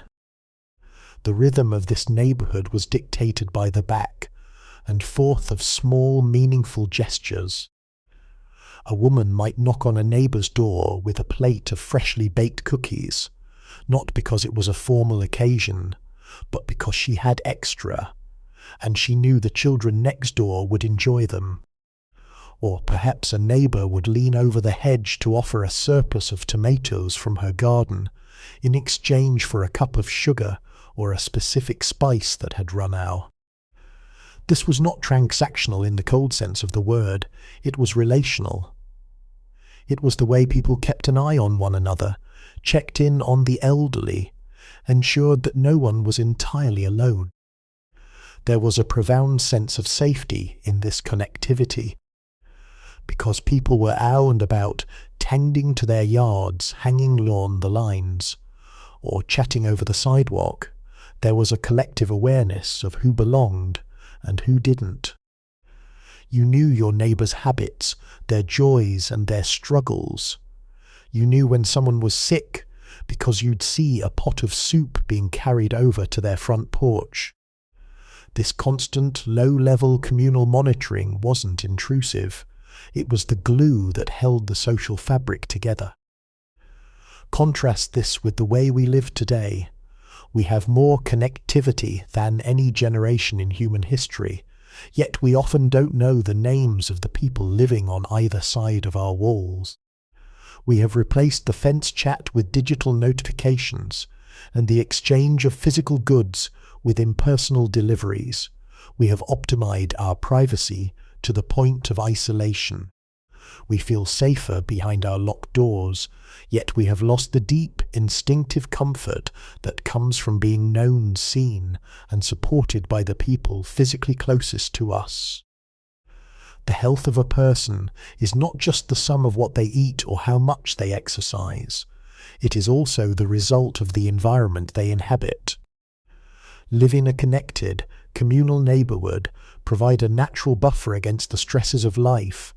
If you had a bad day, you didn't have to carry it all by yourself. There was always a neighbour to talk to, a shared laugh over a fence, or a small gift of food to remind you that you were part of something larger. It was a rhythm that kept the heart steady and the spirit resilient. We may not be able to rewind the clock to the architecture of the 1950s, but we can learn from the spirit of the neighbourhood.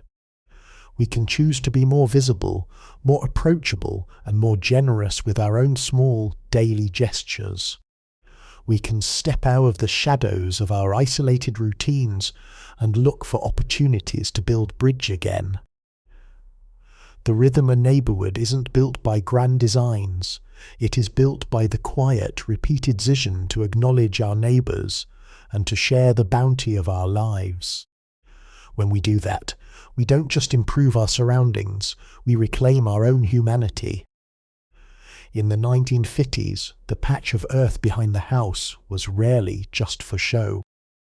It was a classroom, a place where the rigid, fast-paced expectations of the world outside were replaced the slow, unyielding laws of nature. A woman who tended her own garden was learning lessons that couldn't be found in any magazine or radio broadcast. She learned that you can't rush a seedling, you can't bully a vegetable into ripening, and you can't demand a harvest before its time. The garden demanded a specific kind of humility. It taught her that she was a participant in the process of life, not its director. There was a profound grounding honesty in the dirt under her fingernails.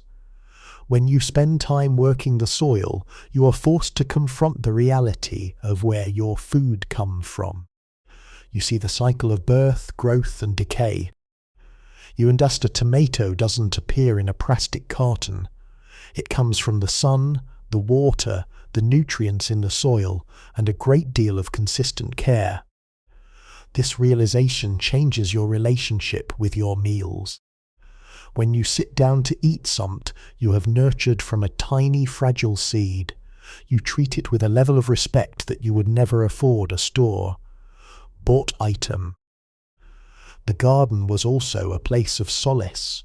When the house felt cramped or the responsibilities of the family felt overwhelming, the garden offered a different kind of space. It was quiet, it was open, and it was entirely responsive to her touch. If she gave it care, it gave back life. This was a direct, tangible feedback loop that is missing in most of our modern labour. Today, we put in hours of work at a desk and often never see the final product of our efforts. In the garden, the result was a crisp cucumber, a bunch of herbs, or a bowl of berries, something real, something tangible, something she had made happen. Furthermore, the garden was a great equalizer. It didn't care about your status or your chores. It only cared about the consistency of your presence. It taught the children that there is a time for planting and a time for reaping, a lesson in delayed gratification that served them well for the rest of their lives. It taught them that nature is a partner, not a resource to be plundered. When they helped to weed or water, they were learning the foundational truth that we are responsible for the things we nurture, and that the quality of what we take from the earth is pendant on the quality of what we give back. We have traded this connection for the convenience of the supermarket aisle, and in doing so, we have lost a critical layer of our own development. We have forgotten how to be patient, how to observe, and how to value the slow process of growth. We look for hacks to get healthy, forgetting that the most fundamental health comes from staying in sync with the natural world. A garden is not just about producing food. It is about producing a person who understands the value of effort, the beauty of the season, and the peace of a life lived in harmony with the rhythms of the earth. We don't need a massive plot of land to reclaim this teacher. Even a few pots on a balcony or a small window box can hold the same lessons. The point is not the scale. The point is the engagement. To grow something is to stake a claim on your own well-being.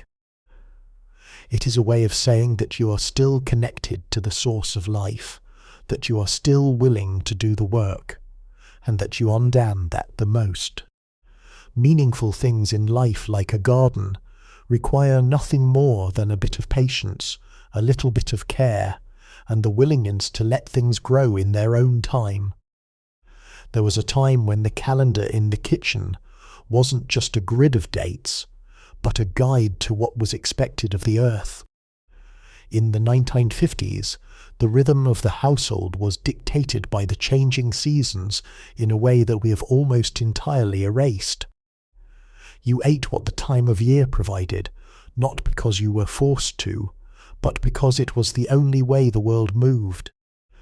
There was a profound, unspoken wisdom in this, a synchronization between our internal biology and the external environment. In the spring, the diet was light and crisp, centered on the fresh greens that signal the end of the winter's cold. In the heat of summer, it was berries, stone fruits, and cooling vegetables. Autumn brought the heavy, grounded nourishment of root vegetable and squash, preparing the body for the coming chill. And in winter, the focus turned to the preserves, the dried goods, and the slow, simmering meats that provided warmth and resilience against the dark. Each season had its own flavour, its own set of responsibilities, and its own unique contribution to the body's health. When we eat according to the seasons, we are essentially living in conversation with the earth. We are consuming the nutrient our bodies naturally need at that specific time of year. But by standardizing our food supply, we have silenced that conversation. Today you can buy strawberries in the middle of a blizzard and asparagus in the dead of autumn. We have effectively muted the seasons, and in doing so, we have lost the natural cues that help our bodies regulate their own internal climate, appetite, and energy levels. This loss of seasonality has contributed to a strange, persistent restlessness. Our bodies are constantly expecting variety and change, but we are feeding them a flat, monotonous diet of available, at all times products. We have lost the sense of arrival, the joy of waiting for the first peach of the summer or the first crisp apple of the fall. That anticipation was a form of ritual, a moment of gratitude for the cycle of life. When we remove the weight, we remove the appreciation, and we turn the act of eating into a purely mechanical, indifferent consumption. The language of the seasons taught us something vital, that there is a time for everything. There is a time for growth, a time for abundance, and a time for rest. This is a profound lesson for our own lives, not just our diets. We live in a world that demands we be in a permanent state of summer, always producing, always active, always in full bloom. We have forgotten that we, too, have our own winters, our own periods of necessary dormancy where we should be slowing down, conserving our energy, and turning inward. We can reclaim this language. We don't need to live in the past, but we can look to the rhythm of the local market and the cycle of the land around us. We can choose to prioritize what is current, what is fresh, and what is native to our own corner of the world. By aligning our plates with the turning of the year, we aren't just eating better. We are learning how to exist with the natural flow of time. We are reminding ourselves that we are not separate from the world, but a part of its eternal, beautiful, and ever-changing cycle. As the 1950s matured, a subtle but dangerous shift began to take place on the pages of the magazines that lined the kitchen tables. The image of the ideal woman started to undergo a transformation. While she was still expected to be the pillar of the home, the visual standard for her appearance became increasingly narrow. The candid, healthy vitality of the post-war years began to be replaced by a curated, slender aesthetic that felt less like a celebration of life and more like an achievement to be managed. This was the quiet genesis of the modern body image crisis. For the woman of the 50s, her day was spent in active, purposeful labour, moving through the house, tending the garden, and managing the market. Her body was a tool that served her life. But as the advertising industry began to cast its shadow over the home, the focus started to shift from what a body could do to how a body should look. The kitchen, once a place of nourishment, began to become a site of calculation. Calories were beginning to be counted, and the joy of a homed meal was starting to be tempered by the fear of its consequences. This shift brought a heavy, invisible weight into the household. A woman was now expected to perform the exhausting labour of running a home, while simultaneously maintaining a figure that suggested she did none of the work. The pressure to live up to these emerging standards created a disconnect between the woman and her own physical form. She was no longer eating to be strong or to nourish her family. She was eating with an eye on the scale. This introduced an element of guilt into the most basic act of human existence, feeding oneself. We can see the seeds of our current struggle in this transition. We moved from a culture that valued resilience and vitality to one that prizes aesthetic conformity. The weight of these expectations grew over the decades, evolving into the complex, often toxic relationship we have with food today. We began to view our hunger as an enemy and our appetite as a weakness, rather than seeing them as the necessary natural signals of a body that requires fuel to function. This was the moment when the language of love, the food she cooked for her family, began to clash with the language of restriction, the diet she felt compelled to adopt for her. The internal conflict was profound. She was expected to be the provider of abundance, yet the participant in deprivation. This contradiction is the root of the anxiety that still plagues the modern household. We are still trying to reconcile the human need for nourishment with the societal demand for a controlled, often malnourished appearance.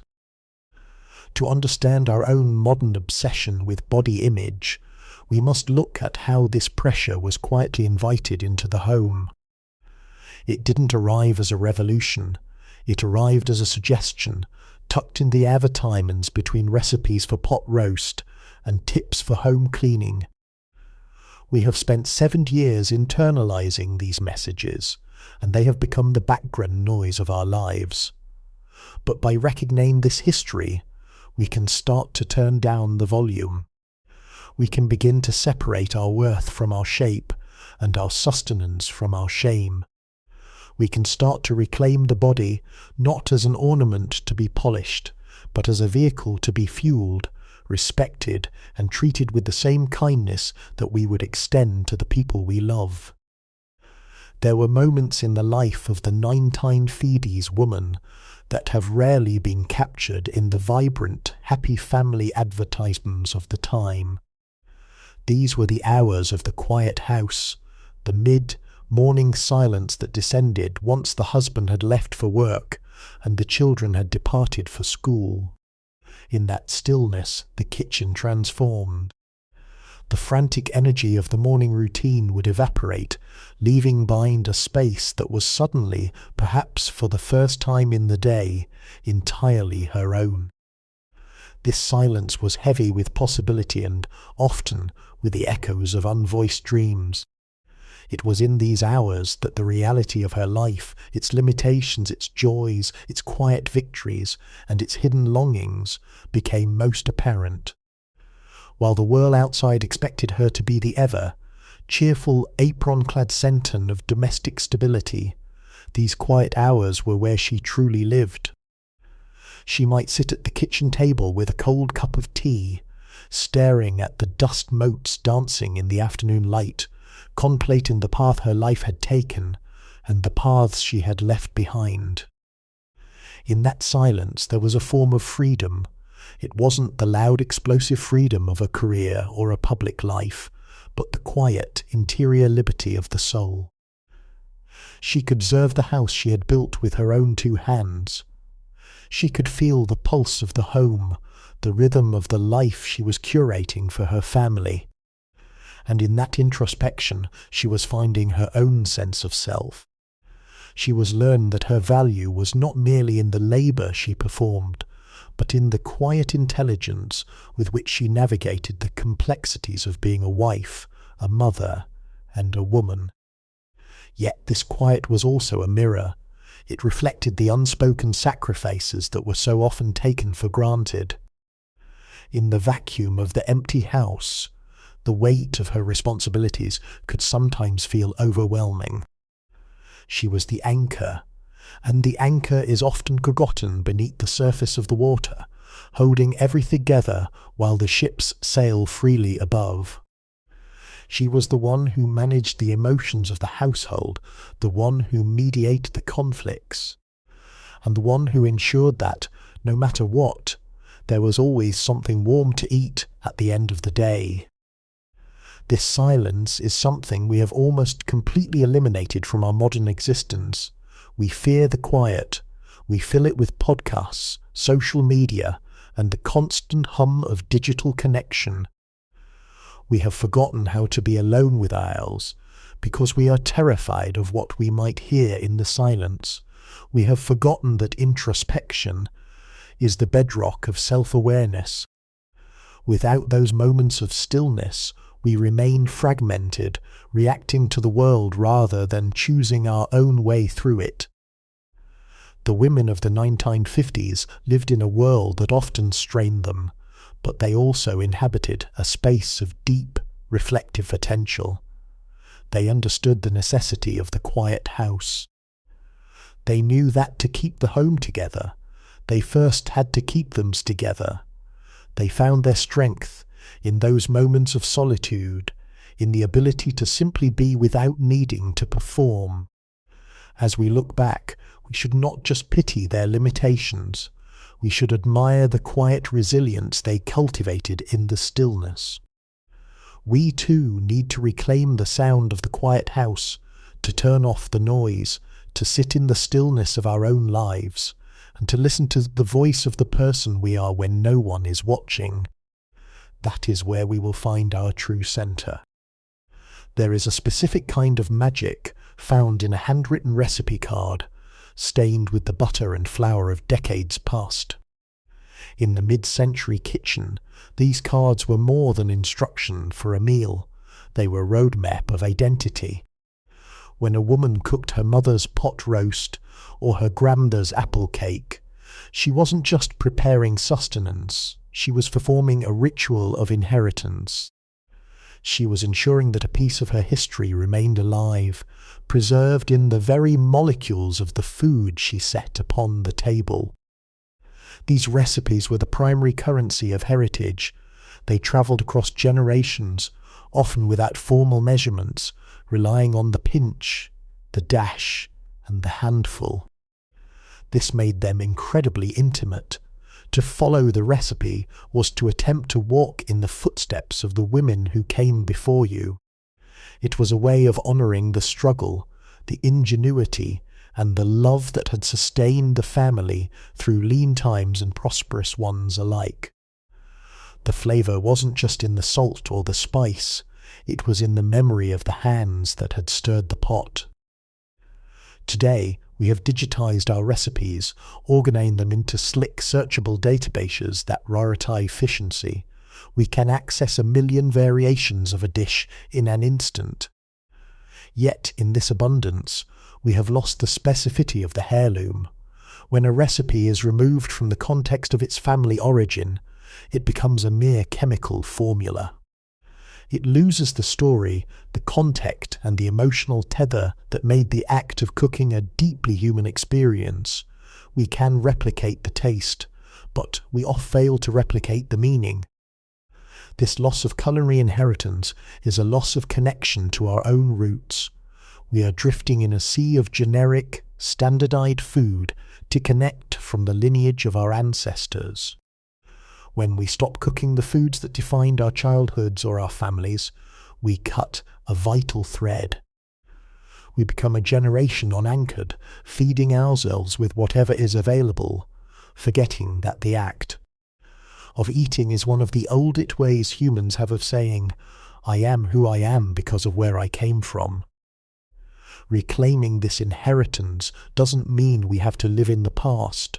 It means recognition that the recipes we hold are artifacts of a legacy. By seeking out these old techniques, by asking for the stories behind the dishes, and by purposefully preparing the meals that carry our family history, we can build a bridge to the past. We can ensure that our children, too, will know the taste of their own history. Cooking is one of the few ways we can physically touch the past. Every time we pull out that worn, stained card, we are inviting our ancestors to the table. We are proving that despite the speed of modern life, some things are worth slowing down for. We are affirming that we are not just consumers in an endless, faceless marketplace. We are the stewards of a living culinary tradition. And in that, there is a profound quiet strength that no factory-made convenience can ever replace. We often think of the 1950s kitchen as a place of quiet submission, a stage for the domestic ideal, meticulously curated and orderly. Yet to look closer is to realize that this space was, in fact, a political arena. It was the primary battleground where the tension between tradition and the burgeoning desire for personal agency played out daily. For the woman of that era, the kitchen was not just a workspace. It was a site of negotiation where the private labour of the home collided with the rapidly changing expectations of a wider society. The politics of the kitchen were rarely shouted. They were whispered in the choices that defined a woman's day. Every time a woman chose to master a difficult stewing recipe, instead of reaching for a convenient, pre-packaged alternative, she was making a claim about the value of her own time and skill. When she carved out space to read, to organize her pantry her own way, or to share food with neighbors regardless of societal protocols, she was asserting a subtle, quiet independence. She was defining her sphere of influence in a world that often sought to relegate her to the background. This was the quiet, necessary prelude to the more public waves of change that would follow in later decades.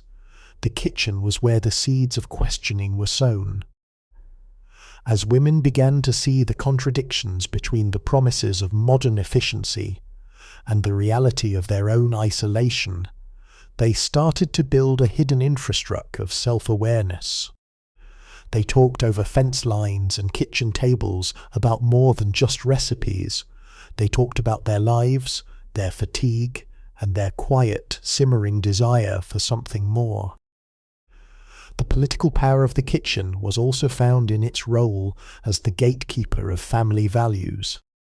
By controlling what came into the home, what was consumed, what was discarded, and how it was shared, the woman held the power of cultural reproduction. She was the one who decided whether to lean into the new, synthetic promises of industrial convenience or to stand firm on the traditional, artisanal ways of the past. This was a position of immense, though often unacknowledged, authority. Today we tend to view the domestic sphere as something private and separate from the real world of politics and progress. But this is a mistake.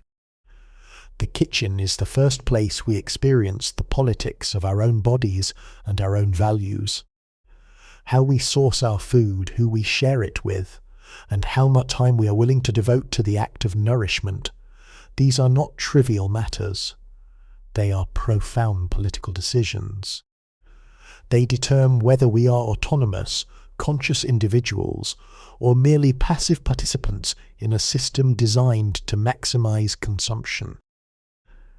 If the women of the 1950s were fighting for the space to be individuals within the rigid structure of the home, we are fighting to reclaim the home itself within the rigid structure of the modern world. We are using our kitchens to protest the erosion of connection and the degradation of our health. We are reclaiming our right to slow down, to be intentional, and to value the human over the industrial. The kitchen was never a place of mere domesticity. It was always the hearth of the human spirit.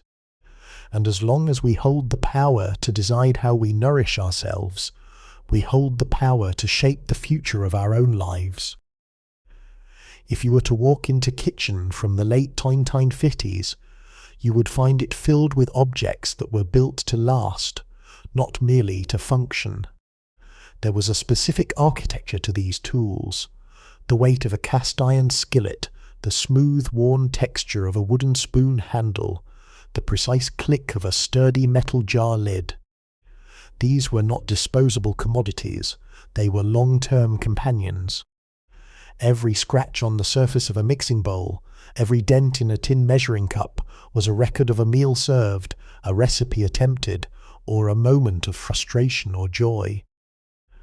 This is the architecture of memory. Because these objects stayed in the kitchen for decades, they absorbed the stories of the people who used them. When a woman reached for her mother's rolling pin, she wasn't just grabbing a tool. She was connecting to the tactile history of the hands that had used it before her. The object acted as physic anchors for the family's collective identity. They made the invisible work of daily care feel permanent and significant. In a world that is always moving, these objects were the steady, unchanging witnesses to the life that unfolded around them. In contrast, our modern kitchens are often filled with plastic, synthetic, and ephemeral things. We use tools that are designed for a life cycle, a period of utility that ends when the next, slightly improved version hits the market. When we live with objects that are destined for the landfill, we inadvertently cheapen the work we do with them. If the tool is disposable, then the effort we put into cooking often feels disposable too. We lose the sense of stewardship that comes from maintaining something for a lifetime. There is a psychological depth to keeping and use objects that age with us.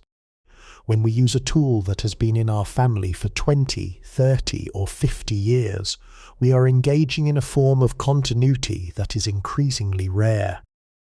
We are acknowledging that we are part of a larger stream of time.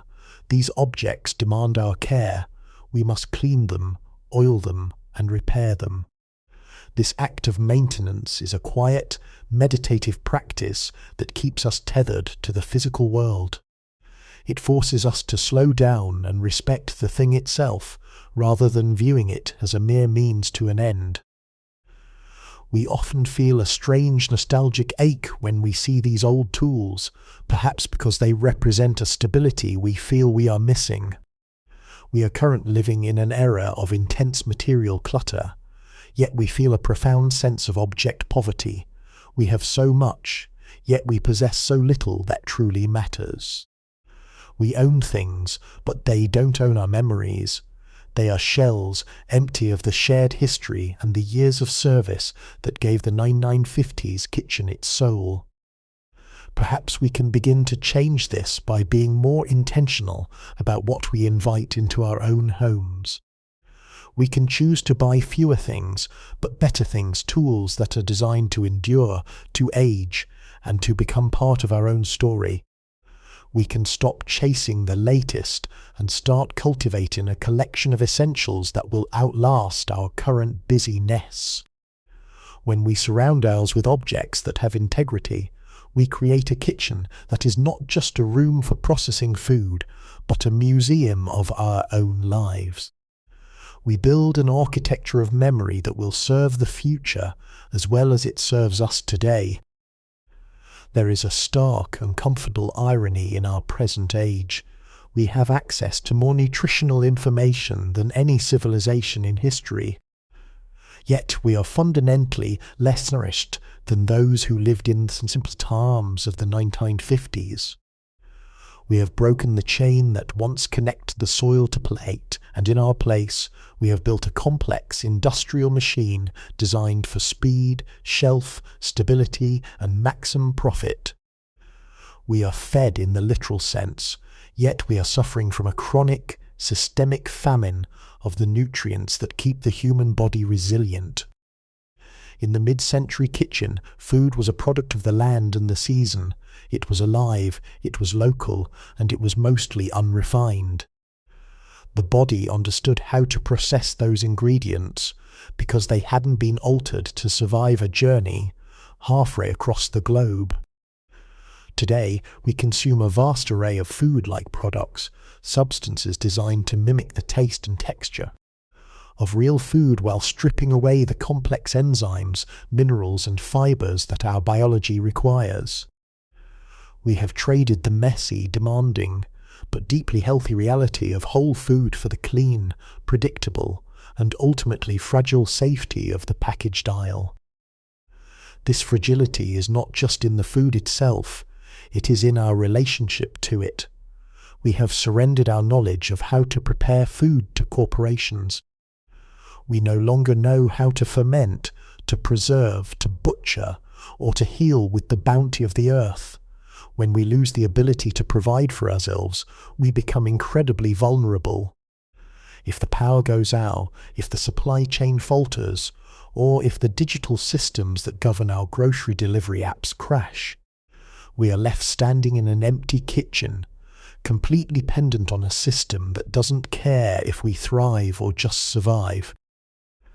We see the symptoms of this fragility in our collective health, in the rise of metabolic disorders, in the constant fatigue that follows even our convenient meals, and in the way our bodies have become increasingly sensitive and erratic. We are living in a state of high-tech malnutrition. We are assuming high-calorie, low-nutrient noise that confuses our systems, leaving us perpetually hungry because our cells are not receiving the actual signals they need to feel satisfied. The 1950s woman didn't need a nutritionist to tell her how to eat. She had the wisdom of the pantry and the rhythm of the season. To reclaim our strength, we must acknowledge that our current mode of consumption is unsustainable. We have to recognize that the price of cheap food is the degradation of our own vitality. Reclaiming nourishment means stepping back in the process, It means demanding food that has a story, food that has been grown in healthy soil, and food that requires our own hand to finish. It means looking at our pantry not as a storage locker for boxes, but as a larder for living ingredients. The shift is daunting, but it is necessary. We must stop being passive recipients of an industrial supply chain and start being active participants in our own health. This starts with the recognition that we are not fragile, but our current system is. By choosing to return to simpler, more direct forms of nourishment, we are not just eating differently, we are protecting our independence.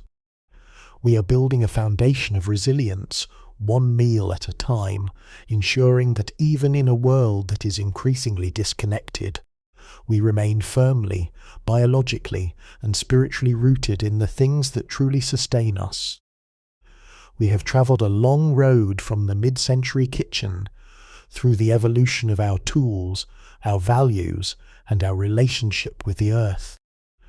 We have seen how the convenience of the modern world has, in many ways, tinned the fabric of our lives, leaving us with more time but less substance. But this is not a story of despair. It is a story of transition. The path forward is not found by retreating in the 1950s, but by integrating the wisdom of the past into the reality of our modern existence. Reclaiming the hearth starts with a radical shift in perspective. We must stop viewing the kitchen as a place of work to be avoided or optimized, and start viewing it as the command center of our well-being. When we decide to prepare a meal, we are not just forming a chore, we are participating in an act of preservation.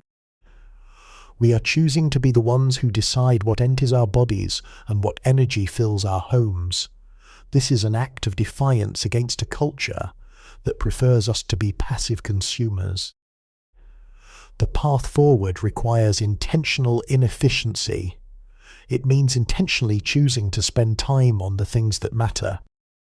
It means buying the ingredients that require chopping, peeling, and simmering, because that effort is where the connection is built. It means gathering people around a table, not for a perfectly curated social event, but for the simple, messy, and honest act of sharing a meal.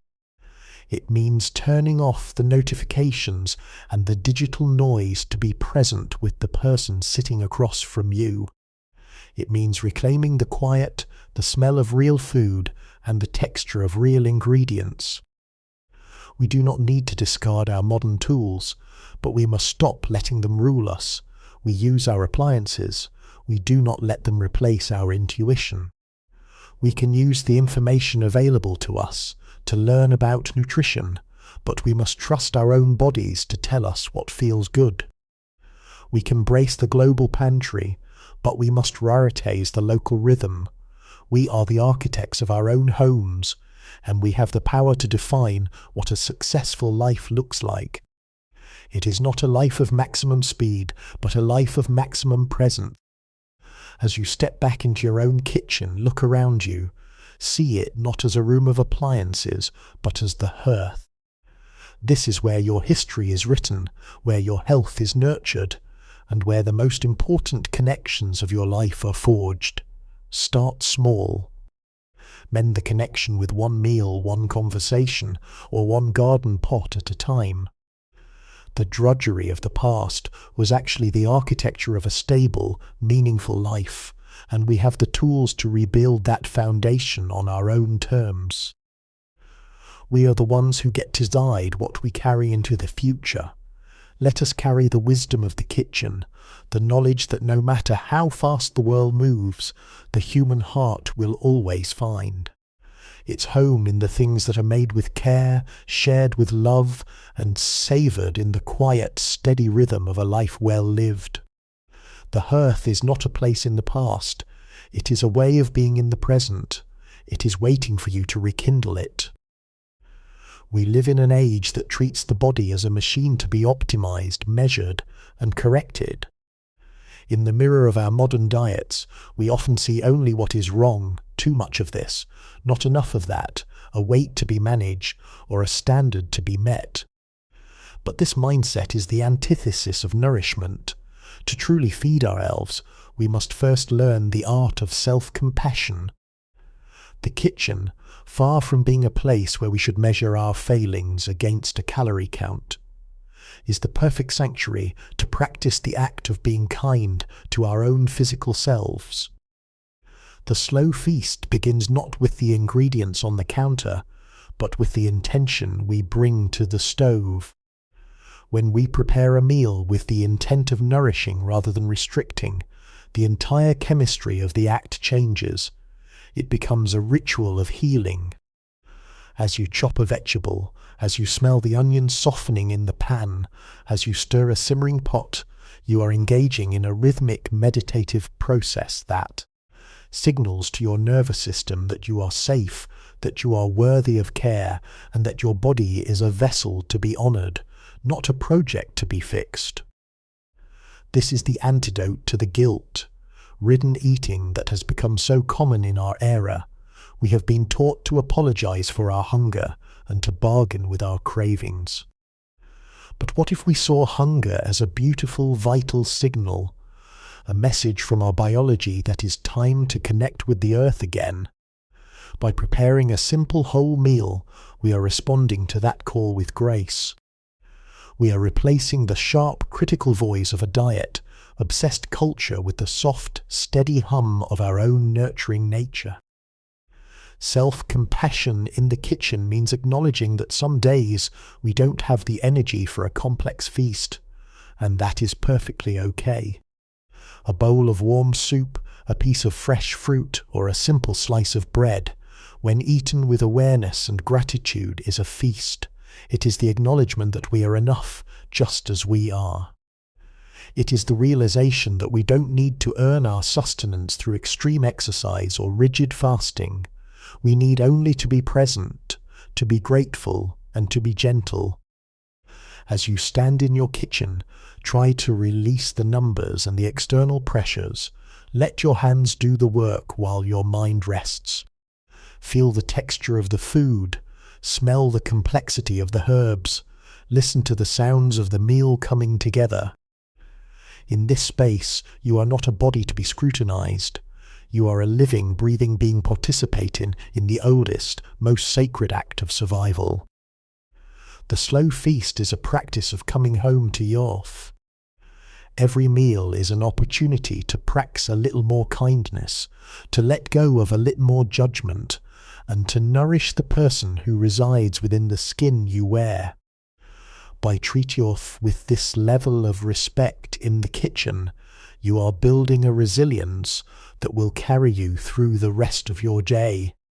You are proving with every bite that you are worth the time, the effort, and the love it takes to be truly, deeply fed. In our hyper-connected world, the kitchen has become a secondary office, a newsroom, and a digital playground.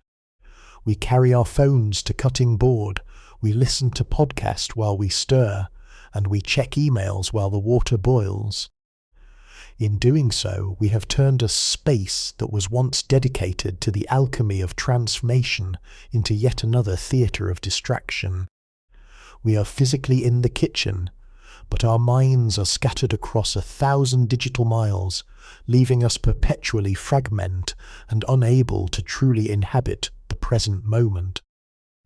To reclaim the kitchen as a sanctuary of silence is a radical act. It means creating a digital-free zone, a space where the only noise is the sound of the knife against wood, the bubbling of a pot, or the hum of the refrigerator. This silence is not empty, it is pregnant with possibility. When we remove the constant hum of external information, we are finally able to hear our own thoughts. We begin to notice the subtle colours of the produce, the way the light hits the surface of the counter, and the specific way our bodies feel when they are engaged in purposeful movement. The silence of the kitchen acts as a mental reset. It allows the nervous system to shift out of the fight or flight state, induced by constant notifications, and into the rest and digest state that is essential for true nourishment. When you cook in silence, you are not just preparing food, you are practicing a form of moving meditation. You are training your mind to focus on a single task, to observe the process, and to find satisfaction in the progression from raw ingredients to a finished meal. This focus is a rare and precious resource in our distracted age. This silence also changes the quality of our meals. When we are distracted, we eat mindlessly, often consuming more than we need without ever truly tasting the food. In the silence, eating becomes a sensory experience. We become attuned to the textures, the temperatures, and the nuance of flavor. We begin to understand our own satiety cues, the quiet signals our body sends to tell us it is satisfied. We are no longer feeding a phantom hunger driven by stress or boredom. We are feeding the actual physical hunger of a human body. Creating this sanctuary doesn't require a radical change in lifestyle, just a conscious boundary. Leave your phone in another room while you prepare dinner. Turn off the television. Allow yourself the grace of being alone with your tasks for 20 or 30 minutes. It may feel strange at first. There may even be a sense of anxiety or restlessness when the digital noise is stripped away, but stay with it. Beneath that restlessness lies a deeper, calmer version of yours that is waiting to be heard. By making your kitchen a sanctuary of silence, you are claiming a sovereign space for your own consciousness. You are declaring that your peace of mind is more important than the constant stream of updates, and that your internal world is worth protecting. You are turning the kitchen back into a place of restoration, where you can leave the chaos of the world at the door and engage in the simple, profound act of caring for yourself and those you love. In a world defined by convenience, where a meal can be summoned with a single tap on a screen, the art of cooking risks becoming a lost language. We are the stewards of this tradition, and the most critical part of our work is passing the torch to the next generation. This isn't about ensuring they know how to follow a specific recipe. It's about ensuring they understand that food is a fundamental connection to the earth, to their own health, and to the people who raise them. Teaching the next generation begins with bringing them in the kitchen, not as spectators, but as participants. It starts with the messy, inconvenient, and often frustrating process of letting them help.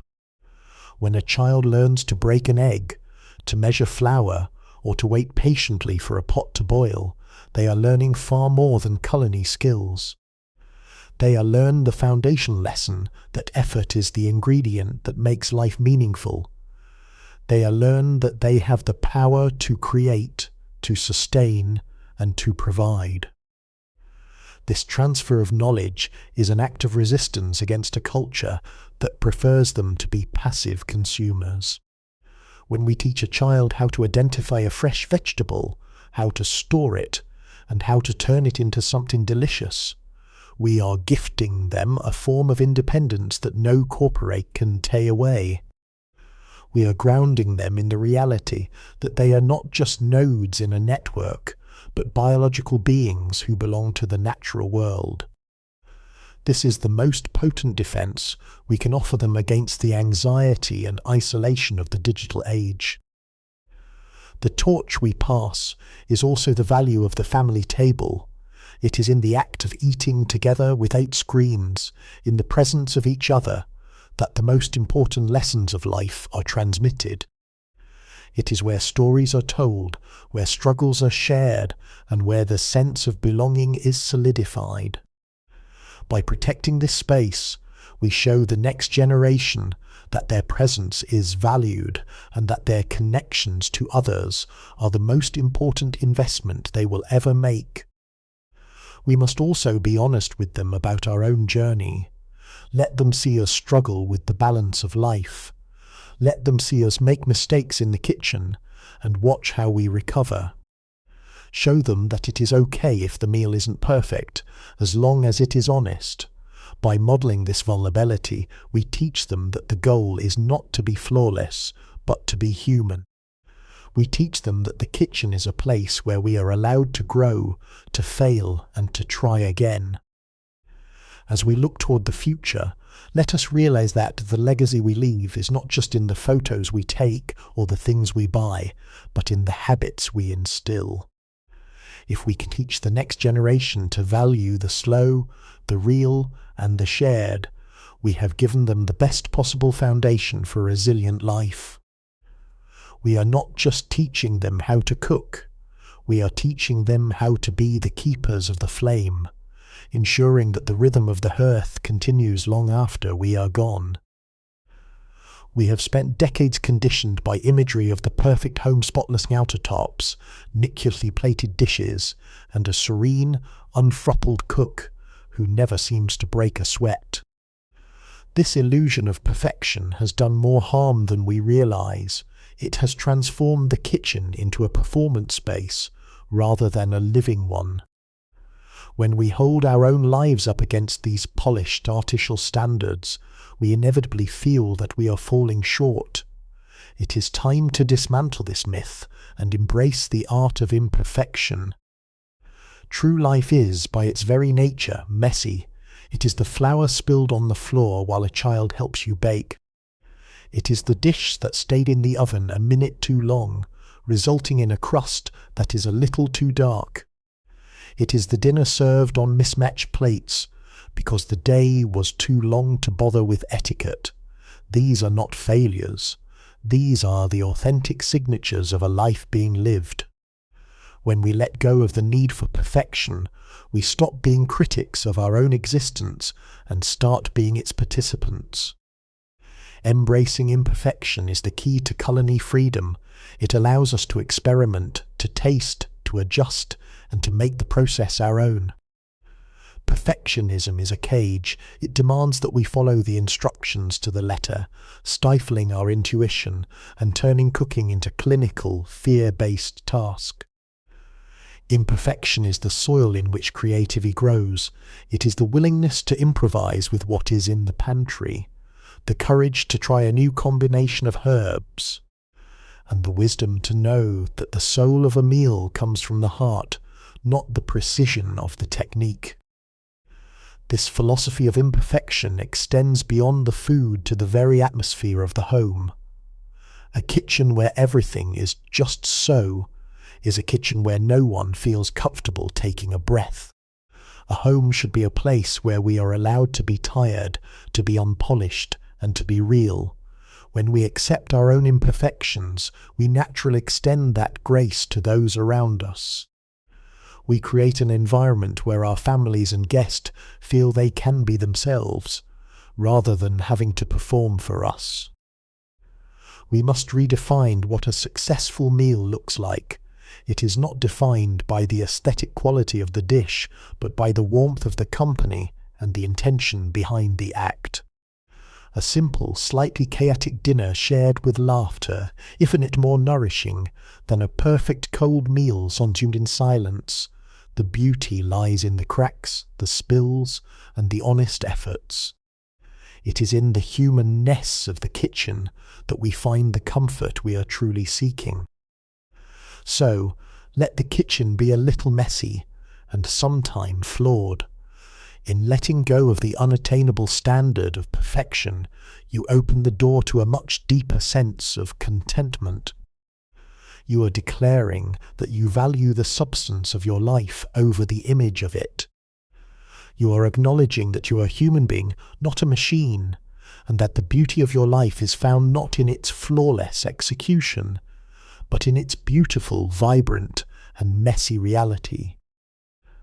We have come to the end of this journey, a path that wound through the ghost-filled kitchens of the 1950s, across the fragmented landscape of our modern convenience, and finally back to the core of what it means to truly inhabit our lives. We have seen that the kitchen is not merely a room in a house. It is the physical manifestation of our inner world. It is where our values are tested, our memories are anchored, and our humanity is sustained. The most profound realization we have reached is this: the hearth is not a location, it is a state of being. It is the conscious decision to choose depth over speed, connection over consumption, and presence over performance.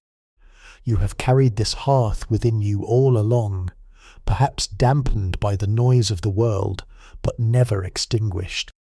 It is the spark of intention that turns a meal into a ritual and a house into a home. As you move forward, carry the lessons of the kitchen with you. Do not let the world's demand for more and faster dictate the terms of your daily existence. Guard your quiet, protect your shared tables, and trust the wisdom of your own hands. Remember that the power to nourish is the most primal, beautiful, and radical power you possess. When you cook for yours or those you love, you are engaging in an act of creation that defies the emptiness of a transactional culture. The path we have charted, from the reclamation of local rhythms to the acceptance of our own beautiful imperfections, is an infinite one. It does not lead to a final destination, but to a continuous practice. There will be days when the chaos of the world feels overwhelming, when the digital noise is deafening, and when the temptation to opt for the easy way is strong. In those moments, return to the hearth. Let the scent of fresh food, the warmth of the stove, and the quiet ritual of preparation pull you back to your center. This series may end here, but your story is just beginning. Every time you step into your kitchen, you are adding a new chapter. You are the architect of your own history, and you are the one who determines the flavor of your life. Keep the fire burning, not because it is expected of you, but because it feeds your spirit. It reminds you that even in a world that is constantly shifting, you have a place where you are rooted, where you are essential, and where you are home. The hearth is lit, it is waiting for you, and as long as you keep tending it, the heart of your life will remain warm, resilient, and enduring.